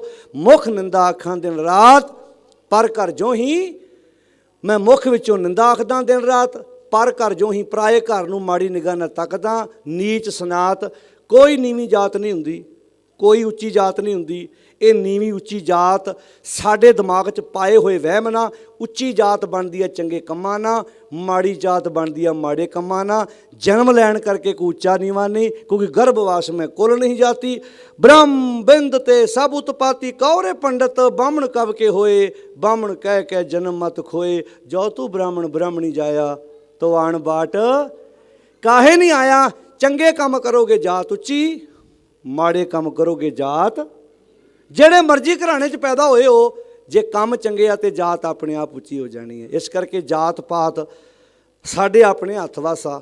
ਮੈਂ ਆਪਣੀ ਜਾਤ ਉੱਚੀ ਬਣਾ ਕੇ ਜਿਉਣਾ ਜੀਵਨ, ਕਿ ਮਾੜੀ ਜਾਤ ਬਣਾ ਕੇ ਜਿਉ। ਜਿਵੇਂ ਜੰਮਦਾ ਕੋਈ ਜੱਜ ਨਹੀਂ, ਜੰਮਦਾ ਕੋਈ ਡਾਕਟਰ ਨਹੀਂ। ਡਾਕਟਰ ਆਪਣੇ ਆਪ 'ਚ ਬਣਦਾ, ਬੰਦਾ ਮਹਿੰਗਾ ਬਣਾਉਂਦਾ ਆਪਣੇ ਆਪ ਨੂੰ, ਮਹਿੰਗਾ ਬਣਾਉਂਦਾ। ਪੜ੍ਹਾਈ ਕਰਦਾ, ਸਟੱਡੀ ਕਰਦਾ, ਅਗਲਾ ਹੱਥ ਜੜਾਉਂਦਾ ਵੱਡੇ ਵੱਡੇ। ਆਪਣੇ ਸਾਹਮਣੇ ਪ੍ਰੈਕਟੀਕਲ ਹੀ ਹੈ। ਗੁਰਮੀਤ ਰਾਮ ਰਹੀਮ ਵਰਗੇ ਜਿਨ੍ਹਾਂ ਕੋਲ ਵੱਡੇ ਵੱਡੇ ਮੰਤਰੀ ਜਾ ਕੇ ਲੰਮੇ ਪੈਂਦੇ ਸੀ, ਇੱਕ ਜੱਜ ਦੇ ਸਾਹਮਣੇ ਹੱਥ ਜੋੜਨੇ ਪੈ ਗਏ ਉਹਨੂੰ, ਕਿਉਂਕਿ ਐਜੂਕੇਸ਼ਨ ਕਲਮ 'ਚ ਤਾਕਤ ਆ ਅਗਲੇ ਦੀ। ਬਸ ਵੱਡੇ ਵੱਡੇ ਸਿਰ ਝੁਕਾਉਂਦੇ ਸੀ ਜਾ ਕੇ, ਪਰ ਇੱਕ ਕਲਮ ਅੱਗੇ, ਇੱਕ ਐਜੂਕੇਸ਼ਨ ਦੇ ਅੱਗੇ ਉਹਨੂੰ ਸਿਰ ਝੁਕਾਉਣਾ ਪਿਆ। ਮਹਿੰਗੇ ਬਣਾਓ ਆਪਣੇ ਆਪ ਨੂੰ। ਐਜੂਕੇਸ਼ਨ ਬੜੀ ਵੱਡੀ ਚੀਜ਼ ਹੈ, ਵਿਦਿਆ ਬੜੀ ਵੱਡੀ ਚੀਜ਼ ਹੈ। ਮੁੱਖ ਨਿੰਦਾ ਆਖਾਂ ਦਿਨ ਰਾਤ, ਪਰ ਘਰ ਜੋ ਹੀ ਨੀਚ ਸਨਾਤ। ਕਾਮ ਕ੍ਰੋਧ, ਬੰਦੇ ਅੰਦਰ 2 ਚੰਡਾਲ ਵਸਦੇ ਆ, ਕਾਮ ਤੇ ਕ੍ਰੋਧ। ਚੰਡਾਲ ਫਾਂਸੀ ਦਿੰਦਾ, ਬਾਹਰੋਂ ਚੰਡਾਲ ਤੁਰਿਆ ਹੁੰਦਾ ਹੋਵੇ, ਅਸੀਂ ਉਹਦੇ ਪਰਛਾਵੇਂ ਤੋਂ ਆਪਣੇ ਆਪ ਨੂੰ ਬਚਾਉਣ ਦੀ ਕੋਸ਼ਿਸ਼ ਕਰਦੇ ਹਾਂ। ਪਤਾ ਨਹੀਂ ਕਿੰਨਿਆਂ ਨੂੰ ਇਹਨੇ ਫਾਂਸੀ ਦਿੱਤੀ ਆ, ਪਰ ਬੰਦੇ ਦੇ ਅੰਦਰ 2 ਚੰਡਾਲ ਵਸਦੇ ਆ। ਕਿਹੜੇ ਕਿਹੜੇ? ਇੱਕ ਕਾਮ, ਕਾਮ ਦਾ ਚੰਡਾਲ ਵੀ ਕਈ ਵਾਰੀ ਘਰ ਤਬਾਹ ਕਰਦਾ ਕਿ ਨਹੀਂ ਕਰਦਾ ਜੀ? ਕਾਮ ਵਾਸ਼ਨਾਵਾਂ ਦੇ ਚੰਡਾਲ ਨੇ ਕਿੰਨਿਆਂ ਦੇ ਘਰ। ਅੱਛਾ, ਬਾਹਰਲਾ ਚੰਡਾਲ ਕਿਸੇ ਨੂੰ ਫਾਂਸੀ ਦਿੰਦਾ, ਇਹ ਕਾਮ ਦਾ ਚੰਡਾਲ ਐਸਾ ਕਈ ਵਾਰੀ ਆਪਣੇ ਆਪ ਨੂੰ ਆਪੇ ਫਾਹ ਲਾ ਕੇ ਮਰ ਜਾਂਦਾ ਬੰਦਾ, ਗਲਤ ਕੰਮ ਕਰ ਬੈਂਦਾ ਨਾ। ਕ੍ਰੋਧ ਵੀ ਚੰਡਾਲ ਆ। ਕਾਮ ਕ੍ਰੋਧ ਤਨ ਵਸੈ ਚੰਡਾਲ, ਤੇ ਧਾਨਕ ਰੂਪ ਰਹਾਂ ਕਰਤਾਰ, ਮੈਂ ਧਾਨਕਾਂ ਵਾਲਾ ਰੂਪ ਬਣਾਇਆ। ਅਖੀਰਲੇ 2 ਬੰਦ, ਫਾਹੀ ਸੁਰਤ ਮਲੂਕੀ ਵੇਸ। ਰੱਬ ਜੀ ਤੁਸੀਂ ਆਖਿਆ ਸੀ ਸੁਰਤ ਰੱਬ ਵਾਲੇ ਬੰਨੇ ਜੋੜਿਓ, ਮੈਂ ਤਾਂ ਕੰਮ ਹੀ ਉਲਟਾ ਕੀਤਾ। ਮੈਂ ਤਾਂ ਆਪਣੀ ਸੁਰਤ ਕੋਲੋਂ ਰੱਸੀ ਦਾ ਕੰਮ ਲਿਆ। ਸੁਰਤ ਵੀ ਰੱਸੀ ਦਾ ਕੰਮ ਕਰਦੀ ਜੇ। ਪਤਾ ਕਿੱਦਾਂ? ਜਦੋਂ ਬੰਦਾ ਇਹਦਾ ਅੱਖਾਂ ਬੰਦ ਕਰਦਾ ਨਾ, ਇੱਦਾਂ ਦੂਜਿਆਂ ਦਾ ਬੜਾ ਭਗਤ ਹੈ, ਪਰ ਬਲਕਿ ਉਹ ਅੱਖਾਂ ਤਾਂ ਬੰਦ ਕਰ ਰਿਹਾ ਕਿ ਐਸ ਅੱਖਾਂ ਬੰਦ ਕਰਨ ਵਾਲੀ ਰੱਸੀ ਨਾਲ ਉਹਨੇ ਕਈ ਬੰਦੇ ਬੰਨ੍ਹ ਲੈਣੇ ਆ ਵੀ ਇਹਦੇ ਨਾਲ ਦਾ ਭਗਤ ਕੋਈ ਨਹੀਂ। ਅਤੇ ਆਪਾਂ ਬਾਹਰਲੀਆਂ ਅੱਖਾਂ ਬੰਦ ਵੇਖ ਕੇ ਬੰਦੇ ਨੂੰ ਕੀ ਕਹਿੰਦੇ ਆ? ਬੜੀਆਂ ਅੱਖਾਂ ਜੁੜੀਆਂ ਇਹਦੀਆਂ ਬਈ, ਹਾ ਹਾ ਹਾ ਹਾ ਹਾ ਹਾ। ਇਹ ਅੱਖਾਂ 2-2 ਘੰਟੇ, ਉੱਚੀ ਬੋਲੋ, ਅਤੇ ਬਗਲਾ ਵੀ ਨਹੀਂ ਖੋਲ੍ਹਦਾ। ਛੱਪੜ ਦੇ ਕੰਢੇ ਕਦੋਂ ਖੋਲ੍ਹਦਾ? ਪਰ ਉਹ ਜਦੋਂ ਮਾੜੀ ਜਿਹੀ ਡੱਡੀ ਹਿਲਦੀ ਨਾਲ ਹੀ ਬੜੁੱਚ ਲੈਂਦਾ ਉਸੇ ਵੇਲੇ। ਇਸ ਕਰਕੇ ਕਿੰਨੀ ਪਿਆਰੀ ਗੱਲ ਕਹੀ ਹੈ, ਫਾਹੀ ਸੁਰਤ। ਸਾਰੇ ਬੋਲੋ, ਫਾਹੀ ਸੁਰਤ ਮਲੂਕੀ ਵੇਸ। ਸੁਰਤ ਮੇਰੀ ਰੱਸੀ ਬਣ ਗਈ ਆ, ਵੇਸ ਮੇਰਾ ਮਲੂਕਾਂ ਵਾਲਾ ਵਾ, ਤੇ ਹਾਂ ਠਗਵਾੜਾ ਠੱਗੀ ਦੇਸ਼, ਮੈਂ ਠੱਗਾਂ ਦਾ ਵਾੜਾ ਬਣ ਗਿਆ ਤੇ ਦੇਸ਼ਾਂ ਨੂੰ ਦੇਸ਼ ਠੱਗ ਕੇ ਖਾ ਗਿਆ। ਫਾਹੀ ਸੁਰਤ ਮਲੂਕੀ ਵੇਸ, ਹਾਂ ਠਗਵਾੜਾ ਠੱਗੀ ਦੇਸ਼, ਖਰਾ ਸਿਆਣਾ। ਤੇ ਕਮਾਲ ਦੀ ਗੱਲ ਆ, ਜਿੰਨਾ ਮੈਂ ਠੱਗ ਆ ਨਾ ਉਹਨਾਂ ਆਪਣੇ ਆਪ ਨੂੰ, ਤੁਸੀਂ ਵੇਖੋ ਜਿਹੜੇ ਠੱਗ ਹੁੰਦੇ ਜ਼ਿਆਦਾ ਸਿਆਣੇ ਸਮਝਦੇ ਆਪਣੇ ਆਪ ਨੂੰ। ਉਹ ਦੂਜੇ ਨੂੰ ਪਤਾ ਕਹਿੰਦੇ ਤੁਸੀਂ ਵੀ ਕੋ ਬੰਦੇ ਜੇ, ਜਾਣੀ ਕਿ ਮੈਂ ਸਿਆਣਾ ਵਾਂ, ਮੈਂ ਠੱਗ ਜੋ ਹਾਂ, ਮੈਂ ਕਈਆਂ ਨਾਲ ਠੱਗੀ ਮਾਰੀ ਆ। ਖਰਾ ਸਿਆਣਾ ਬਹੁਤਾ ਪਾਰ, ਜਿੰਨਾ ਆਪਣੇ ਆਪ ਨੂੰ ਸਿਆਣਾ ਸਮਝਦਾ ਓਨਾ ਹੀ ਉਹ ਸਿਰ ਤੇ ਭਾਰ ਚੱਕੀ ਫਿਰਦਾ ਹੈ। ਤੇ ਭਾਰ ਚੱਕਣ ਵਾਲਾ ਬੰਦਾ ਫਿਰ ਵਧੀਆ ਨੀਂਦ ਸੌਂ ਨਹੀਂ ਸਕਦਾ। ਫਾਹੀ ਸੁਰਤ ਮਲੂਕੀ ਵੇਸ, ਹਾਂ ਠਗਵਾੜਾ ਠੱਗੀ ਦੇਸ਼, ਖਰਾ ਸਿਆਣਾ ਬਹੁਤਾ ਭਾਰ, ਧਨਕ ਰੂਪ ਰਾਹਾਂ ਕਰਤਾਰ। ਅਖੀਰਲਾ ਬੰਦਾ, ਮੈਂ ਕੀਤਾ ਨਾ ਜਾਤਾ, ਰੱਬ ਜੀ ਮੈਂ ਤੁਹਾਡੇ ਕੀਤੇ ਨੂੰ ਜਾਣ ਨਹੀਂ ਸਕਿਆ, ਜੋ ਤੁਹਾਂ ਮੇਰੇ ਤੇ ਪਰਉਪਕਾਰ ਕੀਤੇ, ਮੇਰੇ ਤੇ ਰਹਿਮਤ ਕੀਤੀ, ਮੈਂ ਕੀਤਾ ਨਾ ਜਾਤਾ। ਹਰਾਮ ਖੋਰ, ਹੁਣ ਮੈਨੂੰ ਟੈਨਸ਼ਨ ਹੋਈ ਪਈ ਆ, ਕਿਆ ਮੂੰਹ ਦੇਸਾਂ ਦੁਸ਼ਟ ਚੋਰ, ਮੈਂ ਕਿਹੜਾ ਮੂੰਹ ਲੈ ਕੇ ਤੁਹਾਡੇ ਸਾਹਮਣੇ ਜਾਵਾਂਗਾ। ਨਾਨਕ ਨੀਚ ਕਹੇ ਵਿਚਾਰ, ਨਾਨਕ ਨਿਮਾਣਾ ਇਹ ਵਿਚਾਰ ਕਹਿੰਦਾ ਹੈ, ਧਾਨਕ ਰੂਪ ਰਾਹਾਂ ਕਰਤਾਰ। ਮੈਂ ਧਾਨਕਾਂ ਵਾਲਾ ਰੂਪ ਬਣਾਇਆ ਹੋਇਆ। ਭਾਗਾਂ ਵਾਲੇ ਆ ਜੋ ਸਾਨੂੰ ਐਸਾ ਗੁਰੂ ਮਿਲਿਆ, ਜਿਹਦੀ ਬਦੌਲਤ ਅਸੀਂ ਆਪਣੀ ਜ਼ਿੰਦਗੀ ਨੂੰ ਜਿਉਣਾ ਸਿੱਖੇ ਹਾਂ। ਸਾਰੇ ਜਾਣੇ ਇੱਕ ਵਾਰ ਇਹਨਾਂ ਤੁਕਾਂ ਦਾ ਪਾਠ ਕਰੋ, ਫਿਰ ਸਮਾਪਤੀ ਹੈ। ਸਾਰੀ ਸੰਗਤ ਹਾਜ਼ਰੀ ਲਵਾਓ ਜੀ। ਭੂਲ ਮਾਰਗ ਜਿਨੇ ਬਤਾਇਆ, ਭੂਲ ਮਾਰਗ ਜਿਨੇ ਬਤਾਇਆ,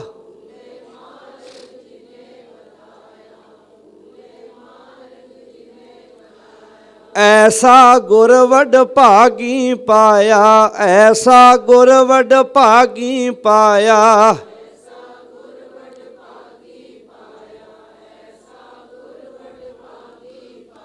ਸਿਮਰ ਮਨਾ ਰਾਮ ਨਾਮ ਚਿਤਾਰੇ, ਸਿਮਰ ਮਨਾ ਰਾਮ ਨਾਮ ਚਿਤਾਰੇ।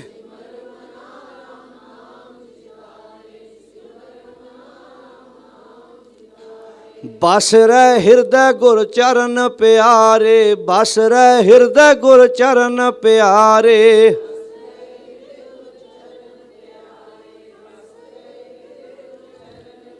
ਕੋਟਾਨ ਕੋਟ ਸ਼ੁਕਰਾਨਾ ਹੈ ਮਾਲਕ ਦਾ, ਜਿਨ੍ਹਾਂ ਨੇ ਉਦਮ ਚਾਉ ਪ੍ਰੇਰਨਾ ਬਖਸ਼ਿਸ਼ ਕੀਤੀ। ਇੱਥੋਂ ਦੀ ਸਮੁੱਚੀ ਪ੍ਰਬੰਧਕ ਕਮੇਟੀ, ਸਮੁੱਚੀਆਂ ਸੰਗਤਾਂ ਦਾ, ਸਤਿਕਾਰਯੋਗ ਭਾਈ ਸਾਹਿਬ ਹੋਣਾ ਦਾ, ਸਾਰਿਆਂ ਦਾ ਤਹਿ ਦਿਲੋਂ ਧੰਨਵਾਦ। ਸਹਿਜ ਪਾਠ ਜ਼ਰੂਰ ਕਰੋ, ਭਾਵੇਂ ਇੱਕ ਅੰਗ ਇੱਕ ਸ਼ਬਦ ਰੋਜ਼ ਪੜ੍ਹੋ। ਬਾਣੀ ਸਮਝ ਕੇ ਪੜ੍ਹਨ ਦਾ ਰੁਝਾਨ ਆਪਣੇ ਪਰਿਵਾਰਾਂ 'ਚ ਪੈਦਾ ਕਰੋ। ਪੰਜਾਬੀ ਬੋਲੋ ਆਪਣੇ ਬੱਚਿਆਂ ਨਾਲ, ਬਾਹਰ ਜਿਹੜੀ ਮਰਜ਼ੀ ਭਾਸ਼ਾ ਬੋਲਣ, ਹਿੰਦੀ ਬੋਲੋ, ਇੰਗਲਿਸ਼ ਬੋਲੋ, ਜਿਹੜੀ ਮਰਜ਼ੀ ਭਾਸ਼ਾ ਬੋਲੋ, ਪਰ ਆਪਣੇ ਬੱਚਿਆਂ ਨਾਲ ਘਰਾਂ 'ਚ ਪਿਓਰ ਪੰਜਾਬੀ ਵਿੱਚ ਗੱਲ ਜ਼ਰੂਰ ਕਰੋ। ਇਹ ਹੱਥ ਜੋੜ ਕੇ ਬੇਨਤੀ ਹੈ।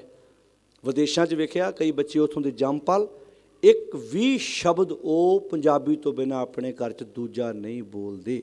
ਜਦੋਂ ਉਹਨਾਂ ਬੱਚਿਆਂ ਨਾਲ ਵਾਹ ਪਿਆ ਤੇ ਪੁੱਛਿਆ ਇਹ ਬੱਚਾ ਕਿੱਥੋਂ ਦਾ ਜੰਮਪਲ ਹੈ, ਕਹਿੰਦੇ ਇੱਥੋਂ ਦਾ। ਅਸੀਂ ਕਿਹਾ ਫਿਰ ਇਹ ਬੱਚਾ ਪੰਜਾਬੀ ਇੰਨੀ ਵਧੀਆ ਕਿਉਂ ਬੋਲਦਾ? ਕਹਿੰਦੇ ਘਰ ਦਾ ਅਸੂਲ ਸੀ ਕਿ ਸਾਡੇ ਘਰ 'ਚ ਪੰਜਾਬੀ ਤੋਂ ਬਿਨਾਂ ਦੂਜੀ ਭਾਸ਼ਾ ਨਹੀਂ ਬੋਲੀ ਜਾਏਗੀ। ਰੋਟੀ ਮੰਗਦਾ ਬੱਚਾ ਪੰਜਾਬੀ 'ਚ, ਪਾਣੀ ਪੰਜਾਬੀ 'ਚ, ਖਾਣਾ ਪੰਜਾਬੀ 'ਚ, ਕੱਪੜੇ ਮਾਂ ਕੋਲੋਂ ਪੰਜਾਬੀ 'ਚ। ਅਤੇ ਇਹ ਆਪਾਂ ਕੰਮ ਕਰ ਸਕਦੇ ਕਿ ਨਹੀਂ ਕਰ ਸਕਦੇ ਜੀ? ਕਰ ਸਕਦੇ ਹਾਂ। ਆਓ ਫਿਰ, ਤਾਂ ਹੀ ਸਾਡੇ ਗੁਰਦੁਆਰੇ ਆਉਣ ਦਾ ਫਾਇਦਾ। ਪ੍ਰਣ ਕਰੋ, ਆਪਣੇ ਪਰਿਵਾਰਾਂ 'ਚ ਰੁਝਾਨ ਪੈਦਾ ਕਰੋ, ਸੋਚ ਬਦਲੋ, ਸਭ ਕੁਝ ਹੋਏਗਾ। ਧੰਨਵਾਦ। ਫਤਿਹ ਬੁਲਾਓ ਜੀ। ਵਾਹਿਗੁਰੂ ਜੀ ਕਾ ਖਾਲਸਾ, ਵਾਹਿਗੁਰੂ ਜੀ ਕੀ ਫਤਿਹ। ਗੁਰੂ ਰੂਪ ਸਾਧ